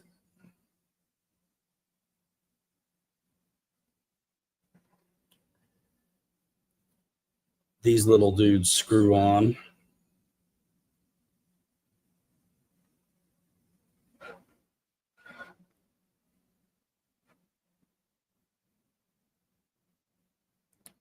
No O-ring or nothing. Greased the bejeebs out of. And it seems contrary, but I want to go ahead and kind of grease up the threads and the shoulder of the shock shaft from this direction as a bit of a precursor. And then it comes through the other way. So I want just a dab here. I know it's messy, but I don't want to destroy the O-rings. So I didn't really need to do that to the threads, but I did. So now this goes in and you push it through. I twist it as I do it. And any of that excess grease is coming off. The piston now is in. And there it is. I'm going to use this grease in the next one. So here we go. Lob that extra off.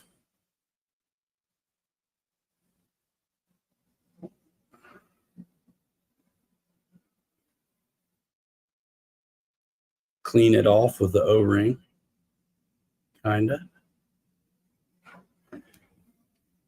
And then start putting that one in.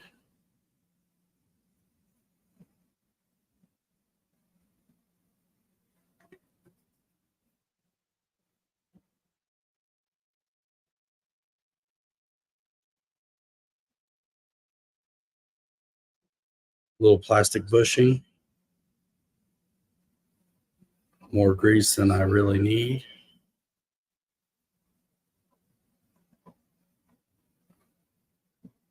I'd rather have too much. Yeah, Mike Bird, that's cool.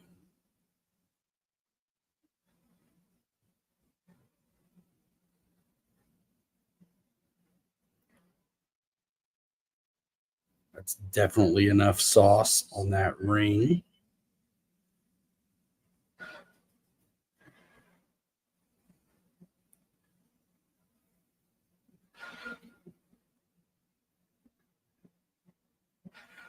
And I'm only going to keep one of these like super greasy.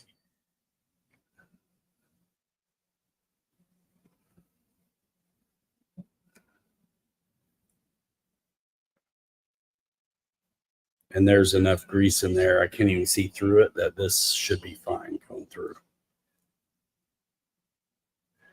Twist. Plenty of grease because you can tell by the chunk coming out.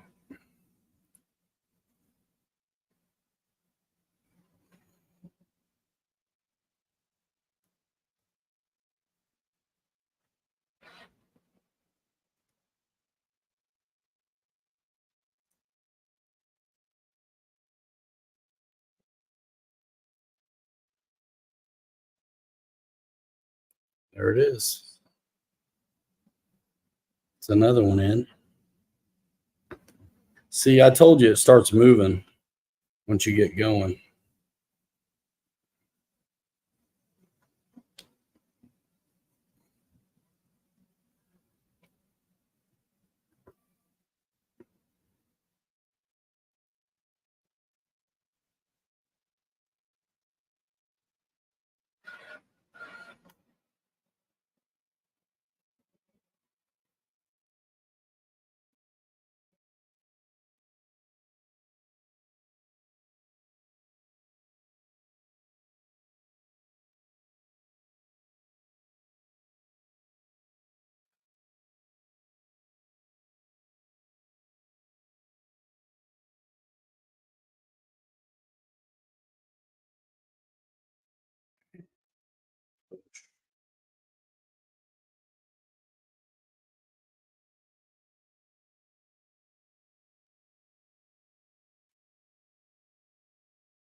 You can see I got plenty of grease in it.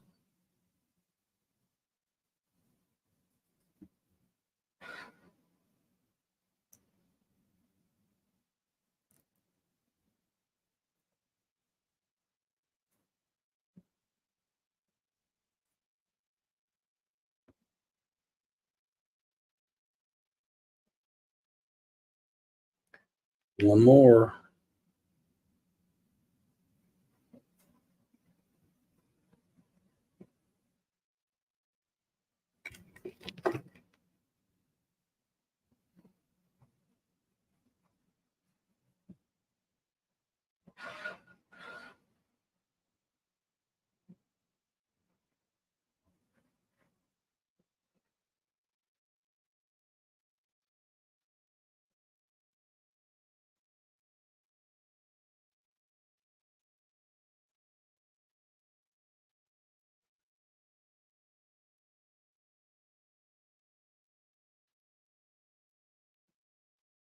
Working it out. Thanks for watching. 16 building base camp. So things will really start coming together though once we get into some of these other parts.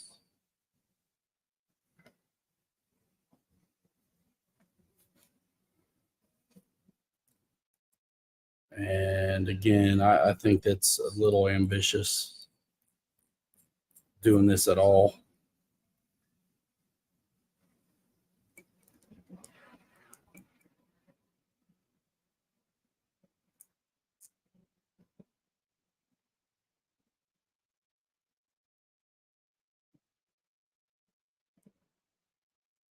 About an hour.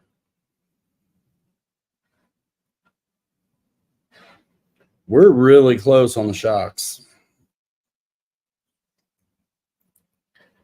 And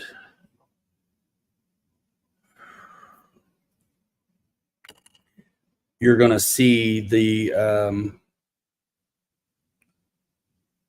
rod ends go on now too. Let's see. I probably do not.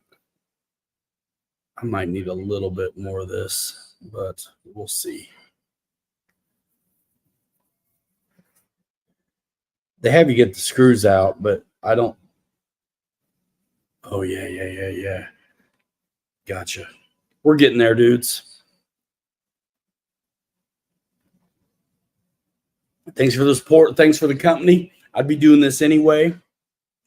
I thought you guys might like to see this. So we're doing it. All right, now I can clean these off a little bit. You leaving, Bill? Thanks, Dad. What's all the YouTube stuff you guys are doing? Links. What's happening? Yeah, we should watch something.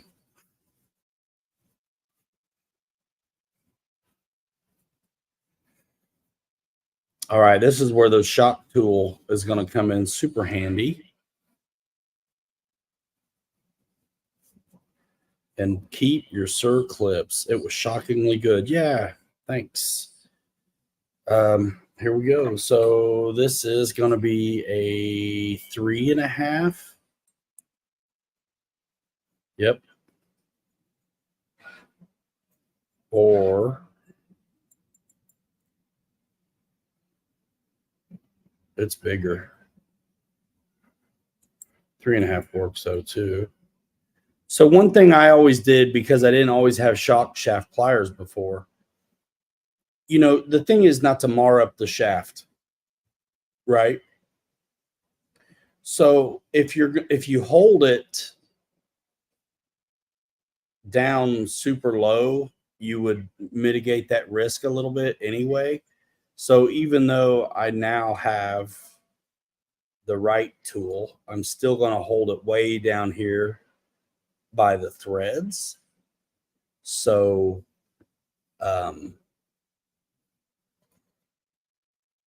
that doesn't happen as well.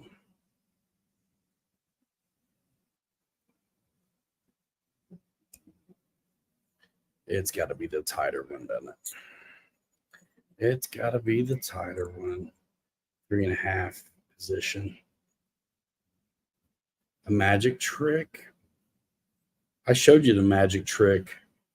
I got circlips on without losing one. And I had to heat up those collars to get it on. Right? I might have heated these up too. I can't remember. They reverse thread.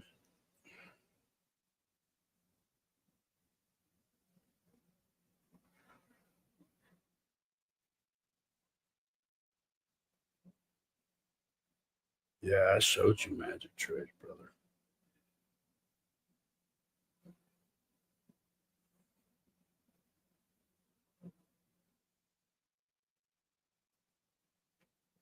I totally heated these up too. I swear I did. I think I did.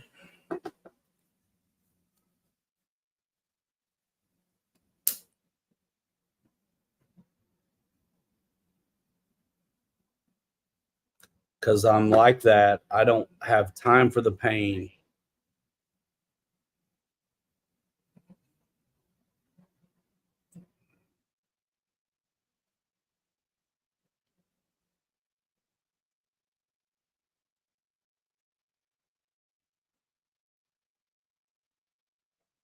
This is why you guys keep me around. You know what I mean? These kind of tricks. Heat is your friend when this stuff doesn't want to go, dogs.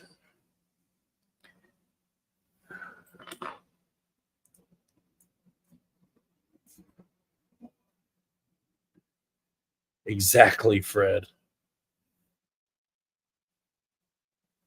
And should be it. Bottomed out. There it is.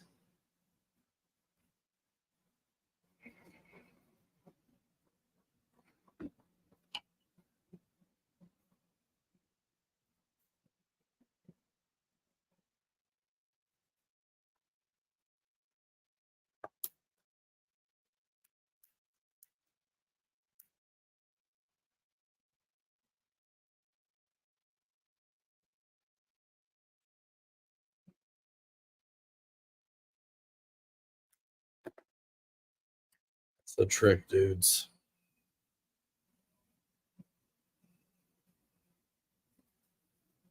That's the trick.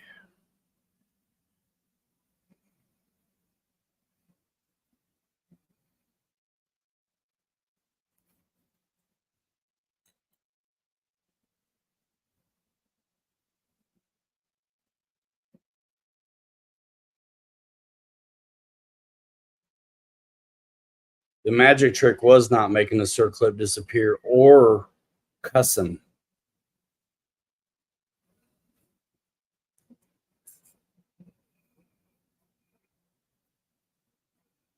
There's a reason all the crawler dudes we watch never show you this shock part. They probably show us. Honestly. All right, that's done. It's almost oil time on these, ladies and gentlemen.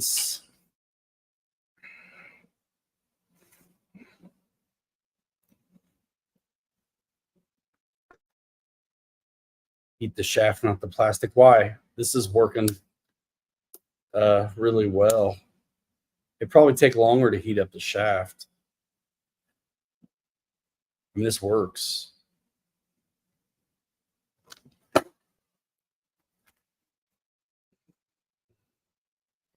It's a good idea, though.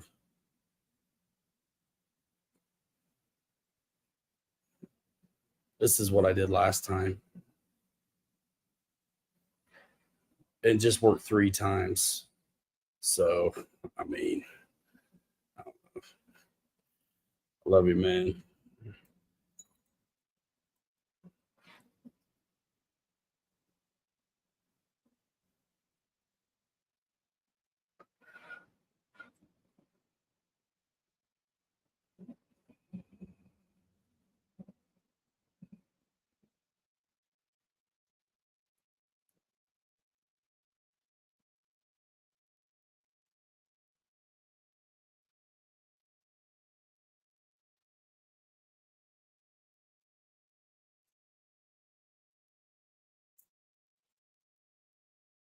One more?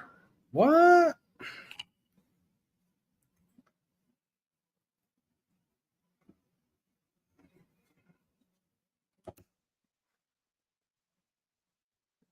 What time is it, dude? This print might be almost done. What time is it? Here, let's look at the print. And no, because it timed out.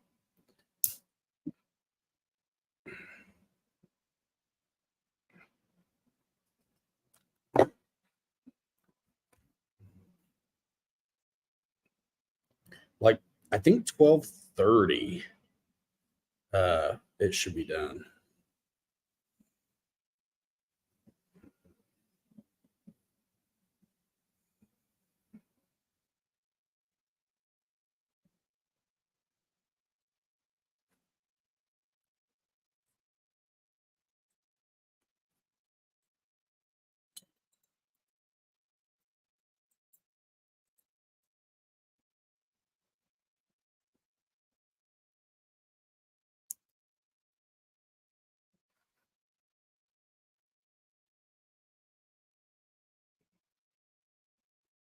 $4:37, man. Not here, man. I don't know what time it is here. 12:37. There. Done with those for now. Not quite. We'll have to do these. Okay, so that was this page. We did that first. This showed you a trick on that. Showed you a trick on these. And now it's oil time. So there's one more little O-ring cap and that. They show the little that going in at the end of all. Of course, the spring goes on, and then that's what the screws are for, these collars. Yeah, we are not getting the links today, that's for sure. But we will get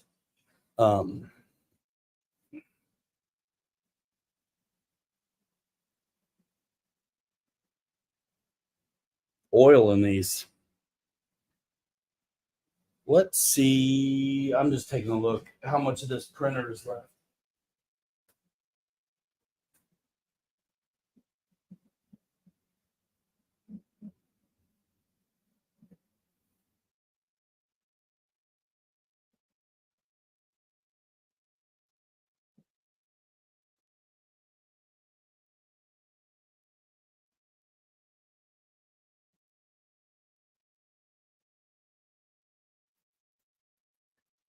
$88.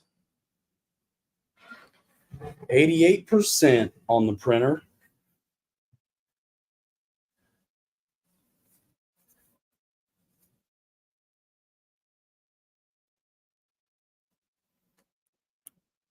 It legit is like oil time. So the way this will go,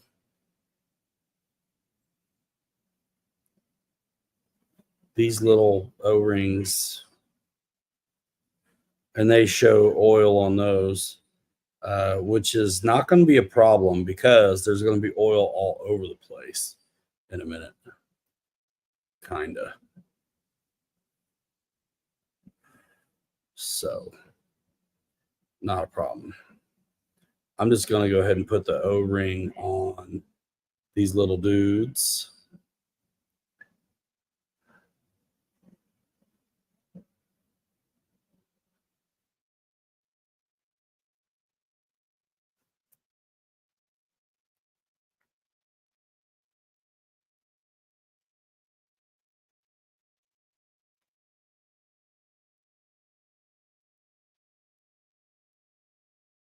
%.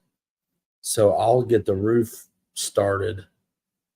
And I didn't look how long that is, but I think 12:30 is when it's supposed to be done. I can't see my watch. Everything's being taken up, but I think that's what it was. So then that goes in there.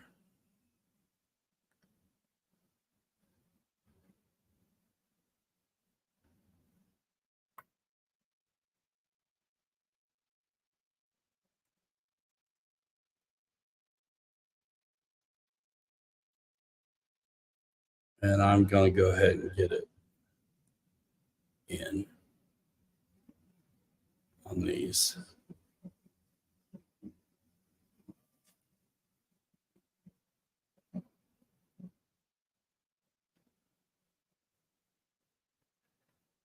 Then I'll drop a little bit of oil in them. Like I said, it's going to get oil in them when you do the deal.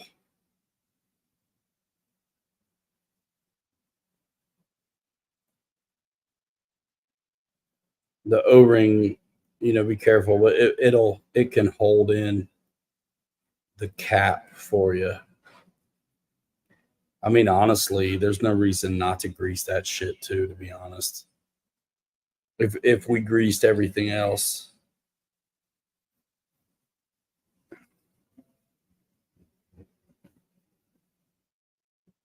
I might.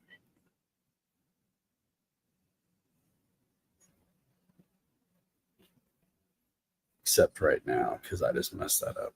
That doesn't go first.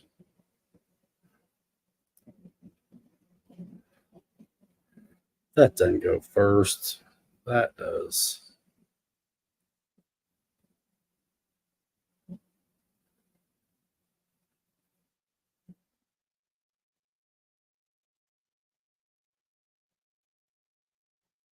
What's up, meat?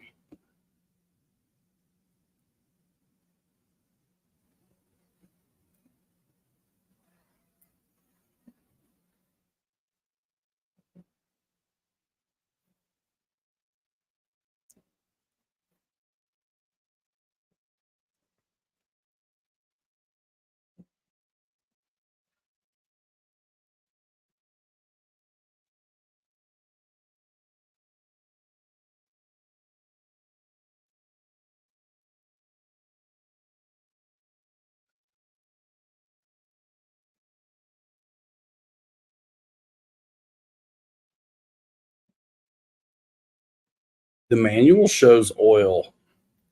I'm gonna do this. If we like green slime for everything else, then why wouldn't we go with something like this also? I don't care if it mixes with the oil. I just used it for everything else a minute ago.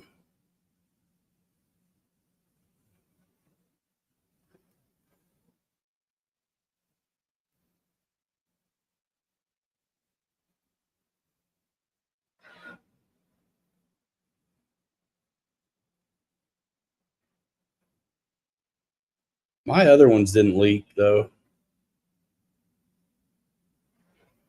And I probably didn't do this. Jetman, what's up?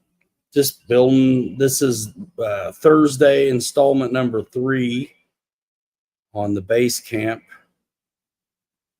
build that I started. Doing it on Thursdays, trying to spare everybody on the regular live from it. Got a 3D printer rocking. Doing a lot of kind of custom crawler stuff. And been digging it. Not to take away from anything else, but I have.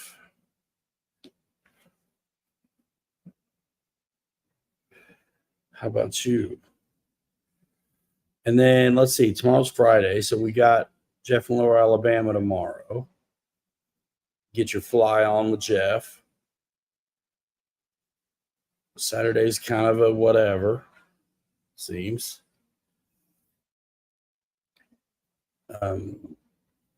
But check out Bobby if he goes on. Yeah, I got plenty in there. Okay. So here we go. We are going to scoot.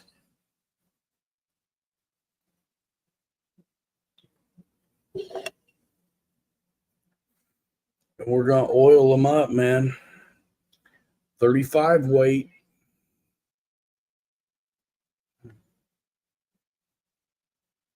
I got to cut this still, don't I?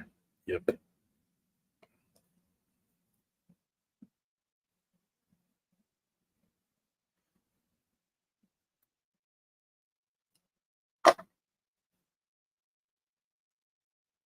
Cool.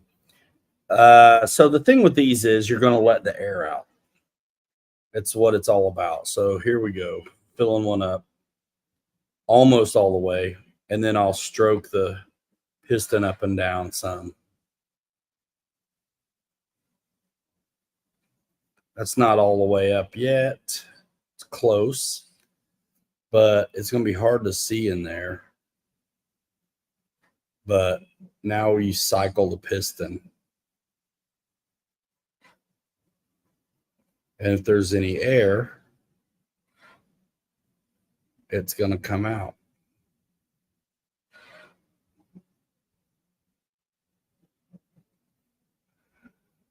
See the bubble? Did you see it?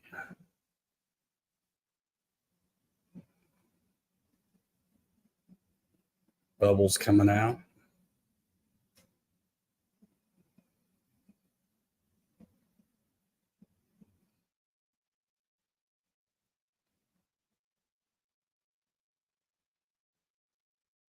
Give them a second to come up if there's any left.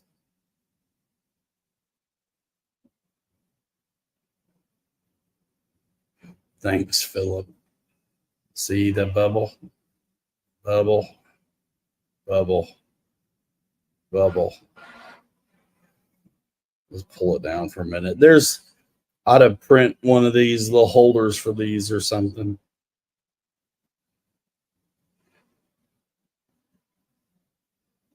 One more time.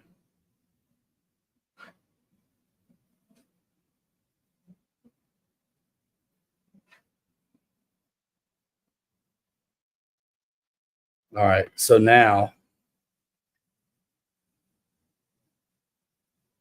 I put a little more in.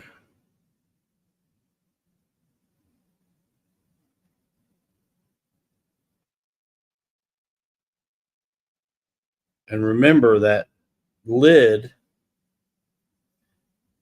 these caps have a bladder. So you don't need to be over full.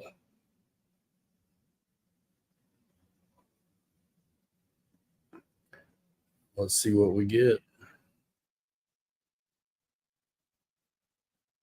Print a different one too.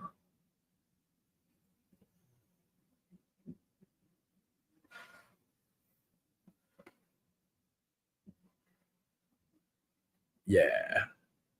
All right, so there's a bleeder on here too. So I am hydro locked with all the way down, full oil. I'm locked. So what I'm going to do is open this up enough to crack this hole open. And there's the oil. So I don't know if this is right or not, but I like to just get a little bit to come out, and then I'll come back down and try again. Still vapor or hydro locked. So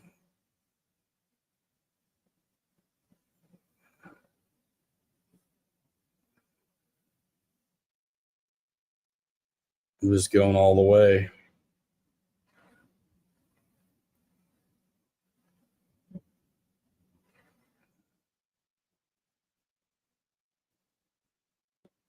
But if you do this wrong, there we go.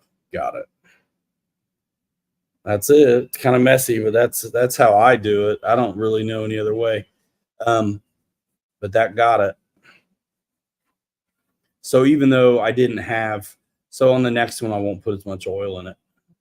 It's not like I do this all the time. This is the third time in my whole life I've done this.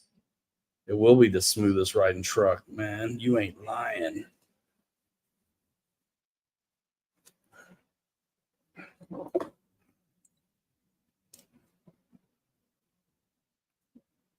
That must be what that's for, too.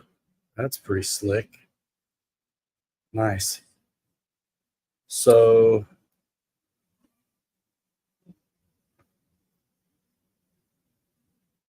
that's what I'm looking for. And if I have to, I can crack that back open if I want to get any more squish at all, because that will go bottom out. But I just want them to be the same. So that's where I'm at. And we'll see what these other ones do.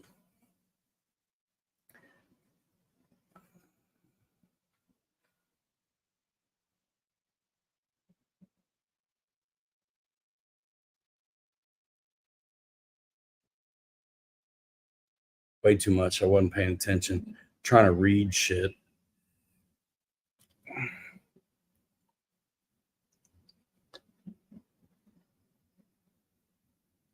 They send you plenty of oil.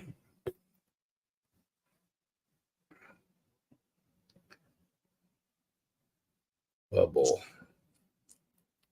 Bubble.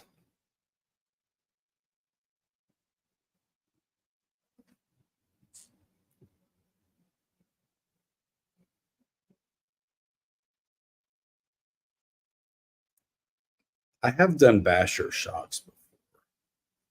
Actually used to really, the Traxxas ones, I did them all the time for kids. They were easy. They had really good directions, actually, too. And I can't remember what they said about this, how much oil or whatever, but they were pretty right on.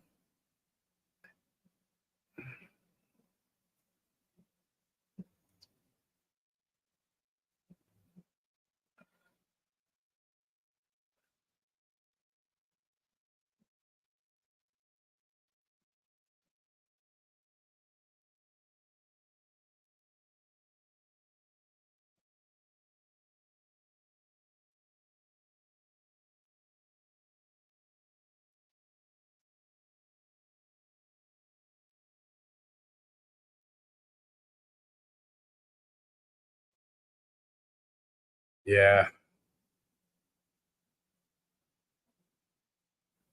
this one cycles better.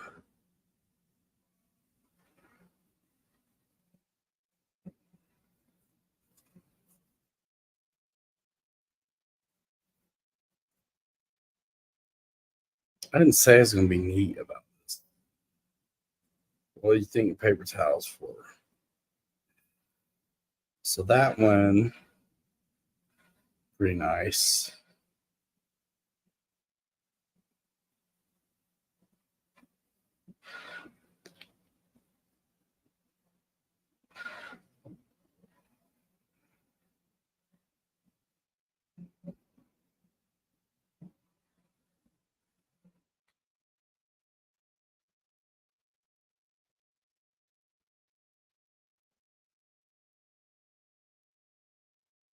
We'll see. I got two more to do. We'll do whatever it takes to get them close, but we'll see which one that is. I shocked the crap out of you tonight, huh? Brilliant, brother. Brilliant.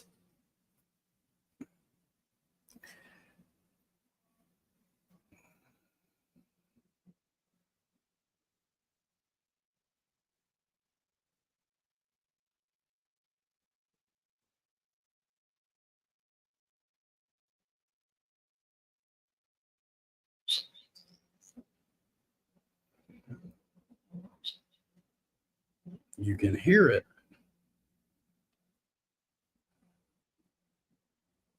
Come on, Bubbles. I didn't hear anything for a minute from over there.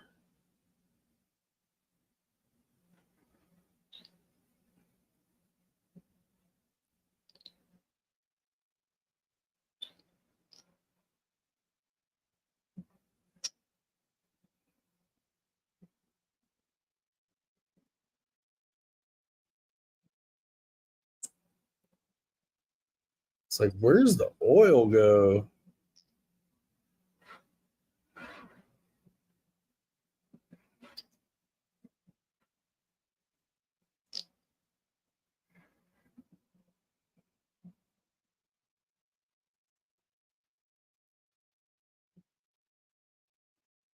That's probably plenty.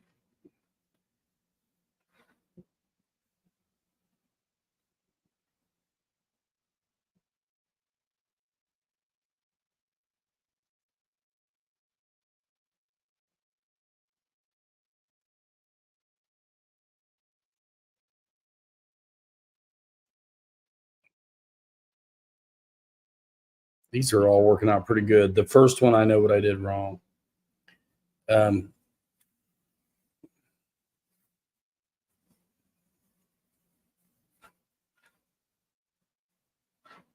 see what I mean when you're putting them on. Get these out of the way enough that you can actually get it tight, you know.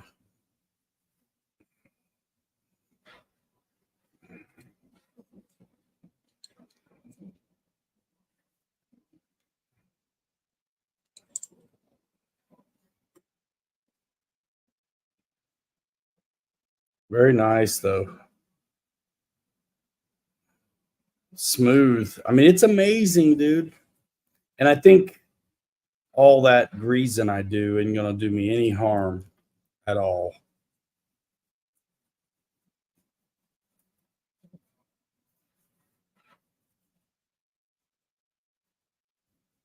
We're getting there, fellas. Just give me a minute.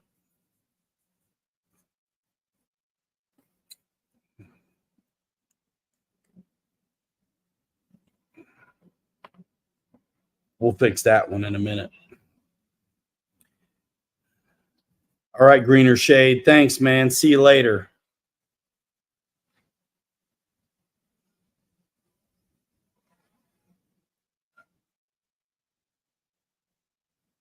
Wow. Too much, bro. Too much. Too much. Too much.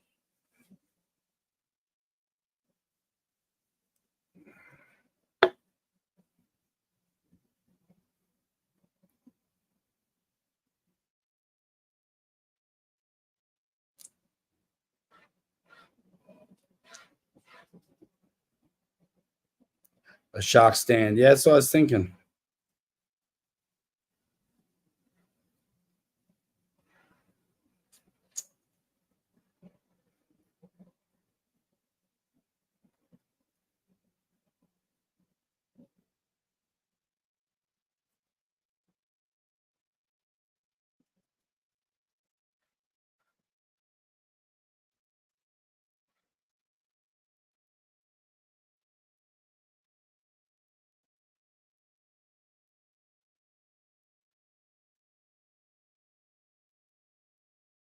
It'd be interesting. I did pick the pistons with a slightly smaller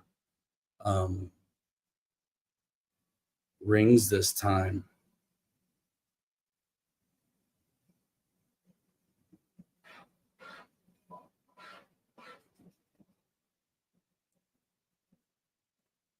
So I'm like an eighth of an inch under the cap top. I mean, and then I don't turn that all the way, cycle it all the way, tighten it enough, and there it is. Now, cycles actually, that one's like the first one, just a little. No big deal. Just undo some.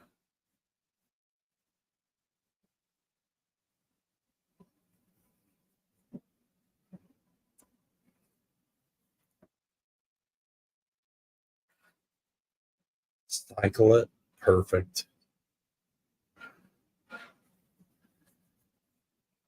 All right, so I only got one to fix, and it'll be easy.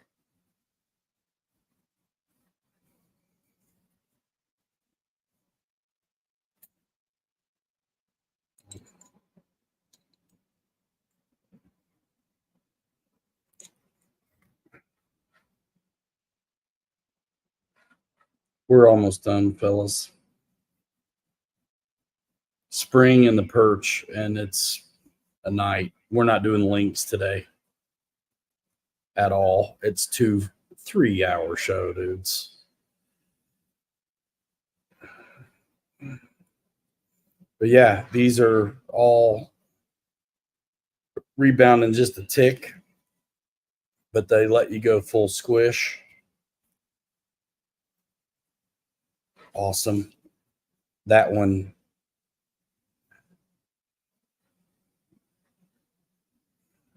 little stiff. Fine. Fine. Fine. A little too much.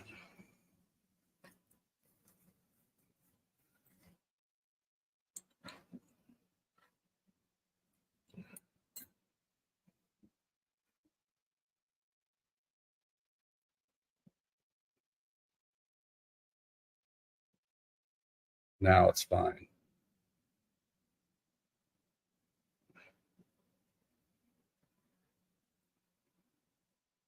Perfect. All right, Mike. See you later. Thanks for coming, man.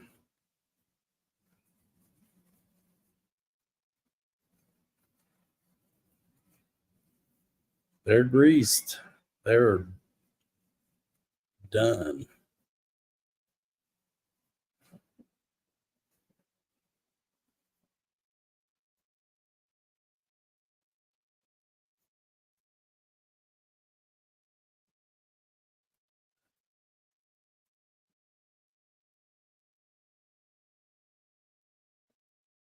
Now I can give my preload back like I like.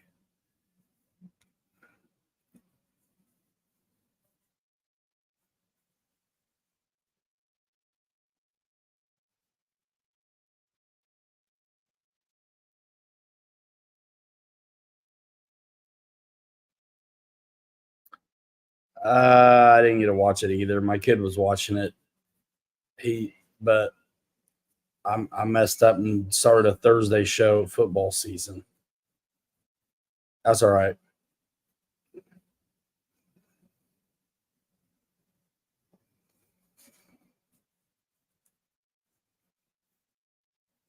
I like cleaning these off just because they'll collect less dirt and stuff. We're about to put the springs on and call it.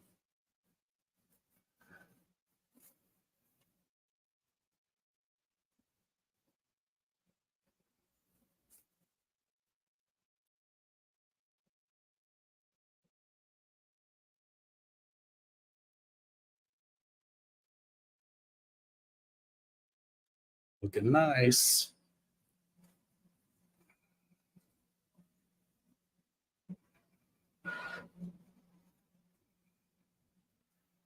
Good times.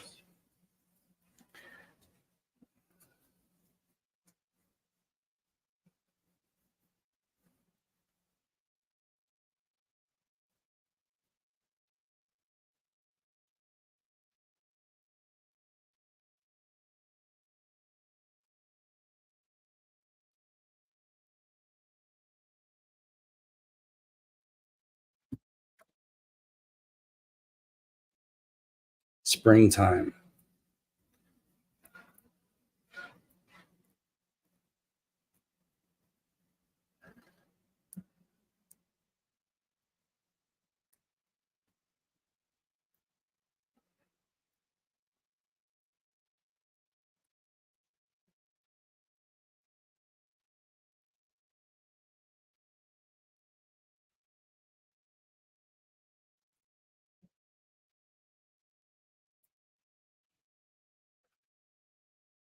all over the grease like an idiot.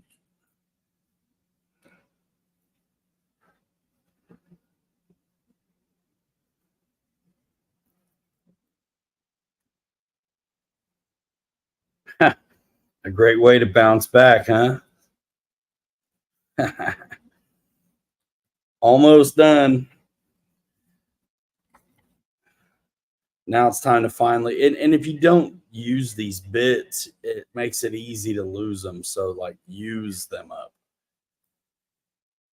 So these go on now. And that's how.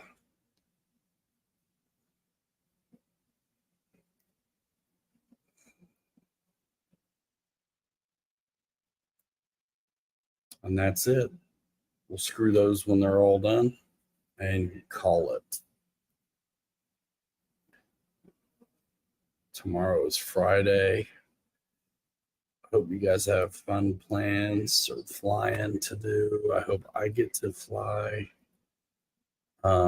This stuff is not ready yet, but start getting it sorted, working on the trimmers truck, having a blast. The next show will be, we'll look at the book and see what's the next thing after the links.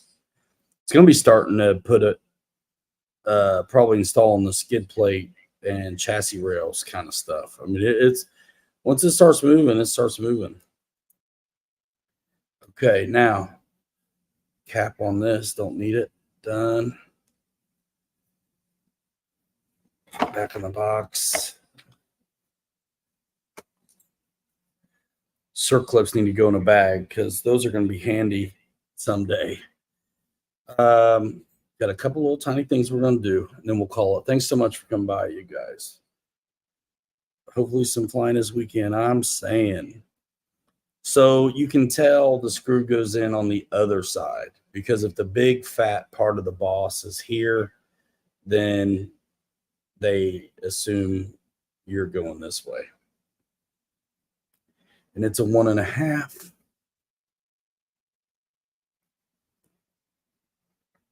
And we'll just do it by hand, not worry about firing up.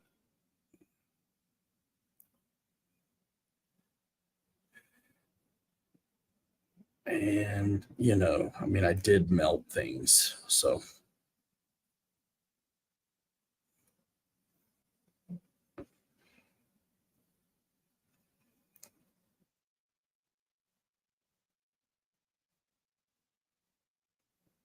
Nice thing about this phone in my face is it is so.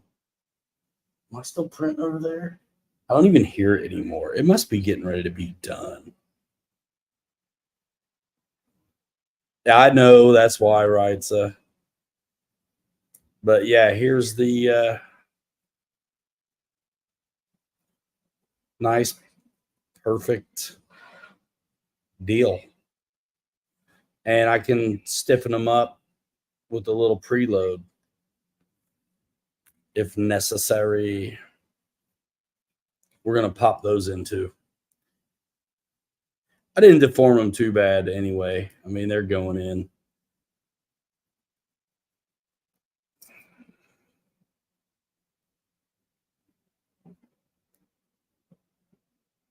I just didn't have that one lined up. But yeah, I mean, it does warp it a little bit. You do have to be careful. If you're not careful, you could screw up the way this goes down.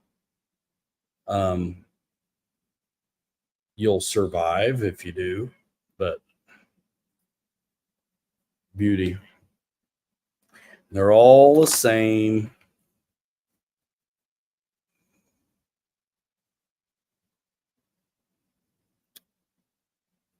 How you like that Zero? Did you get the 1400 in that right? Thing flies good. All Zeros fly good, actually. You got the FMS 1400, don't you? I like that one. And I remember when I first started flying and stuff, man, me and my dad would talk, and I'm like, man, I'm never having a Zero or a Focke-Wulf or whatever. And I ended up getting the opportunity to fly one or something, and I'm like, Man, that is good. And it's interesting. It's nice to see and know and experience some of the different flight character. And man, you get somewhat of a picture of what it must have been like 1-to-1, full size. Of course, it's not the same, but it's as close as we're going to get, most of us. So, welcome experience. It is so quiet. What time is it, dudes? It might be done in a minute. What time is it? And then we're going to pop in these. 1100. Yeah, it's going to fly amazing as well.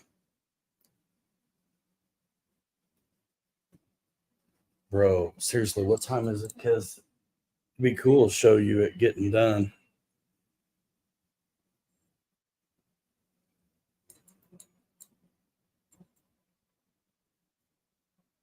$12:13. All right. It's got 15 minutes. How many hands you got to have to do this? What, bitch? That's a little weird. Not quite got the room for those. I should have done it before I put all this shit on.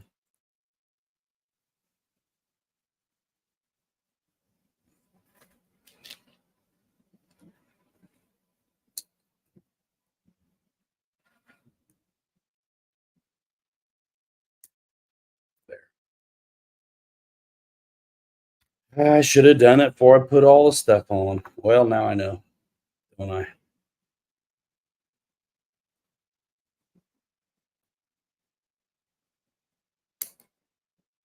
Almost too far on that one. Easy. Easy. Almost too far on that one. There. I mean, honestly, so much better just do these than lose something. And then these are oddball things.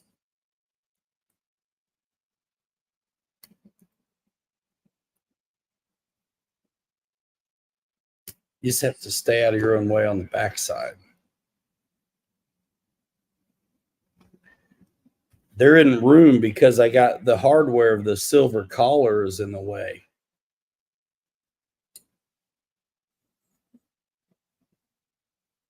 There's just not room to get around it. If I did it before the wheel things were on, the silver caps were on, I'd probably been okay.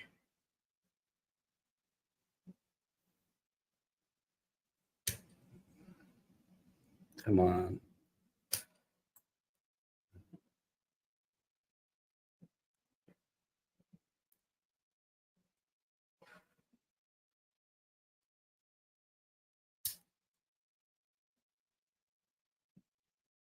This is where you pinch yourself. I knew I should have done it first, but in the picture they didn't.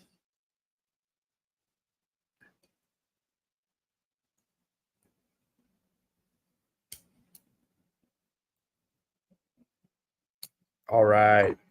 Shocks are done, dudes.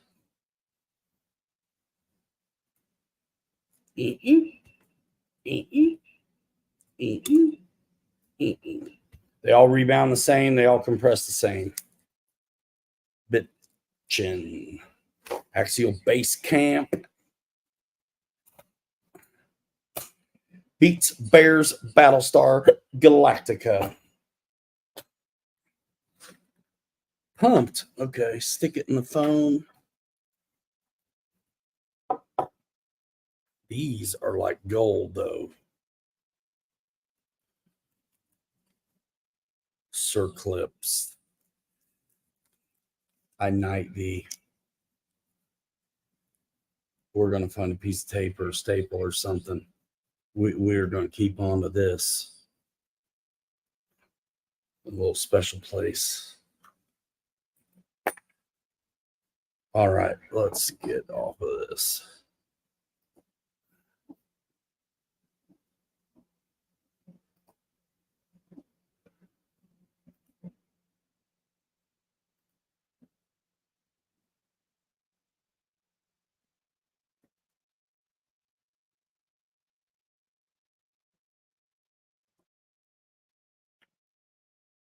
I want to show you the burning the midnight oil, brother. No doubt. I stay up late all the time though, so it's nothing. Well, I did it. The shocks are done.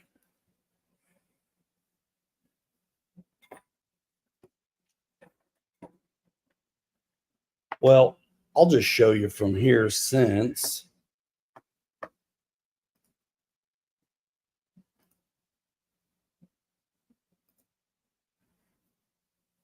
it's about it's getting close to the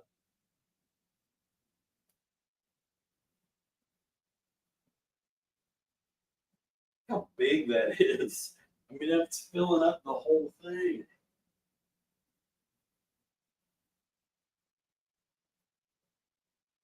Isn't that cool?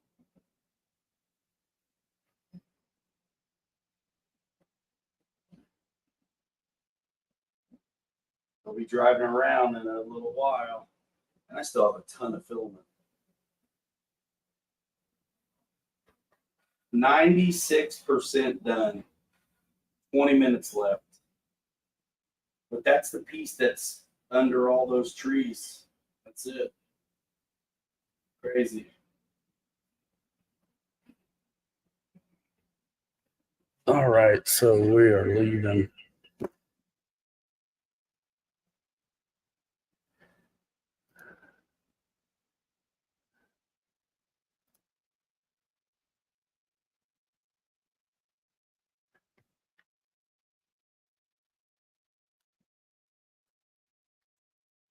It shouldn't still be. Oh, it is. Get out of here. We're banned from studio. Just kick you from studio. I'm not. Hold on, y'all.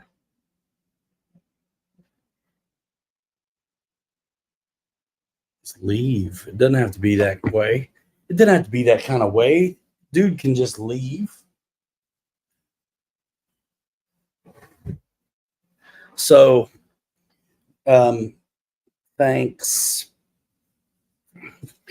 for everything. The printer is killer, guys.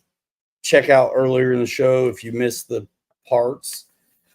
Can you reuse the trees? No, but I thought they would be amazing for like railroad dudes, you know, railroad guys.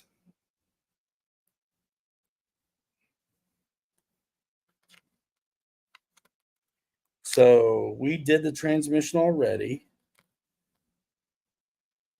Happy trees. You do not see an oil stain on the bench. No, you don't. No, you don't. I had a bubble wrap and a bunch of paper towels. You can't reuse them. Transmission is done. Yeah, it's links. Lots of links. And then it's, which is going to be great for the rod end tool. Dink, dink. And then it's drive shafts being built and hooked up to the transmission. And that may be a good spot. We may get into the skid plate. Who knows? We'll see. But I'll wait till next Thursday to do it. So there. Book back in the box with the parts. We got everything dialed. I'm not going to need that oil anymore, but you can have it back. I'll know that's where it is. Made a few more bags tonight. And Basecamp build. Oh, I'm going to mess around and turn this thing off. Are you at Flight Masters every weekend, bro? Dill? Man.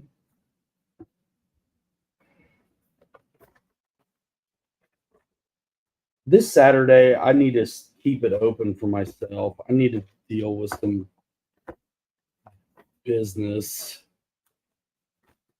like real business, and I work all week, so Saturday morning I can get there and handle it, I think.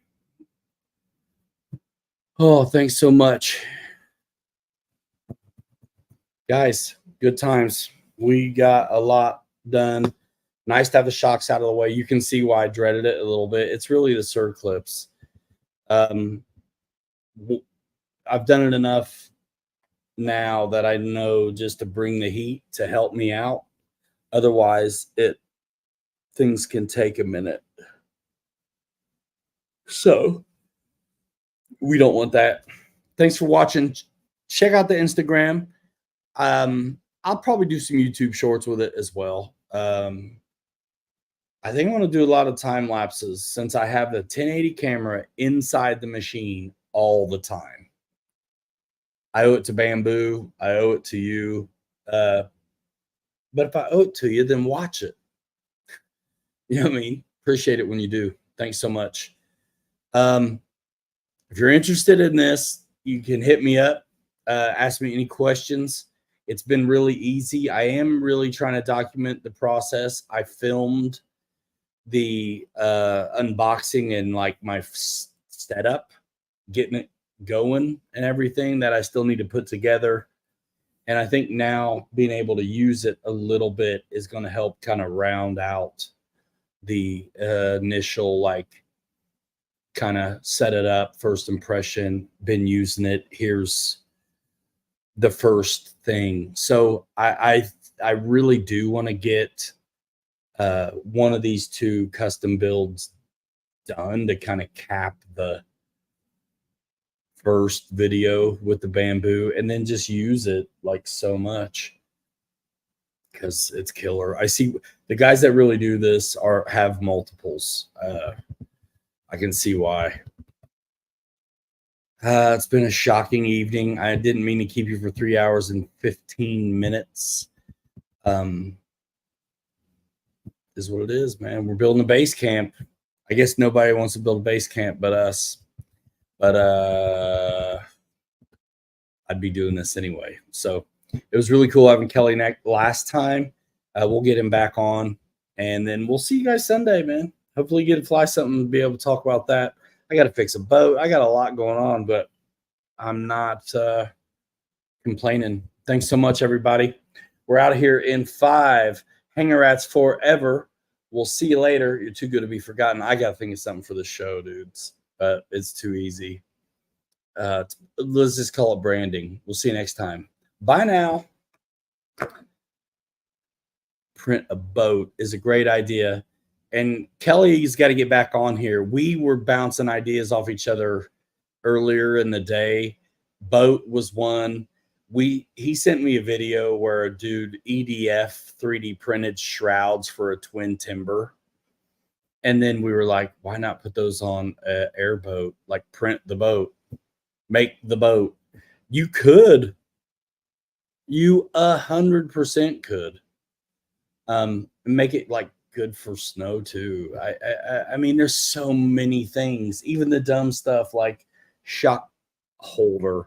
As often as I'm making shocks, like, it just almost be in the way, but I'd use it for like screwdrivers and tools, hydrofoil. Yeah, there's so much. There is so much, and I gotta keep a going list and prioritize, because the thing is once you have one, it's in demand. You really playing around it. Like, I will set the roof up before I go to bed, and it'll be probably done in the morning. And then I got to find something to print, which is going to be surfboards while I'm waiting to get the files for the thrift side trimmers truck. So stay tuned. We'll touch on it and tease it on Sunday, but try not to keep folks. And, we get a guest on here again and things like that. Check out your favorite crawler dudes. Everybody's getting ready to do Pro Line by the Fire, not this weekend, but next. So there's going to be a lot of content coming out then. But it's about time to figure out printing some little things that don't cost me a bunch of time and get some drivers in these things. Finish off the Rover. It needs an interior, stuff like that. Bye now. Boom. Appreciate you. Bye.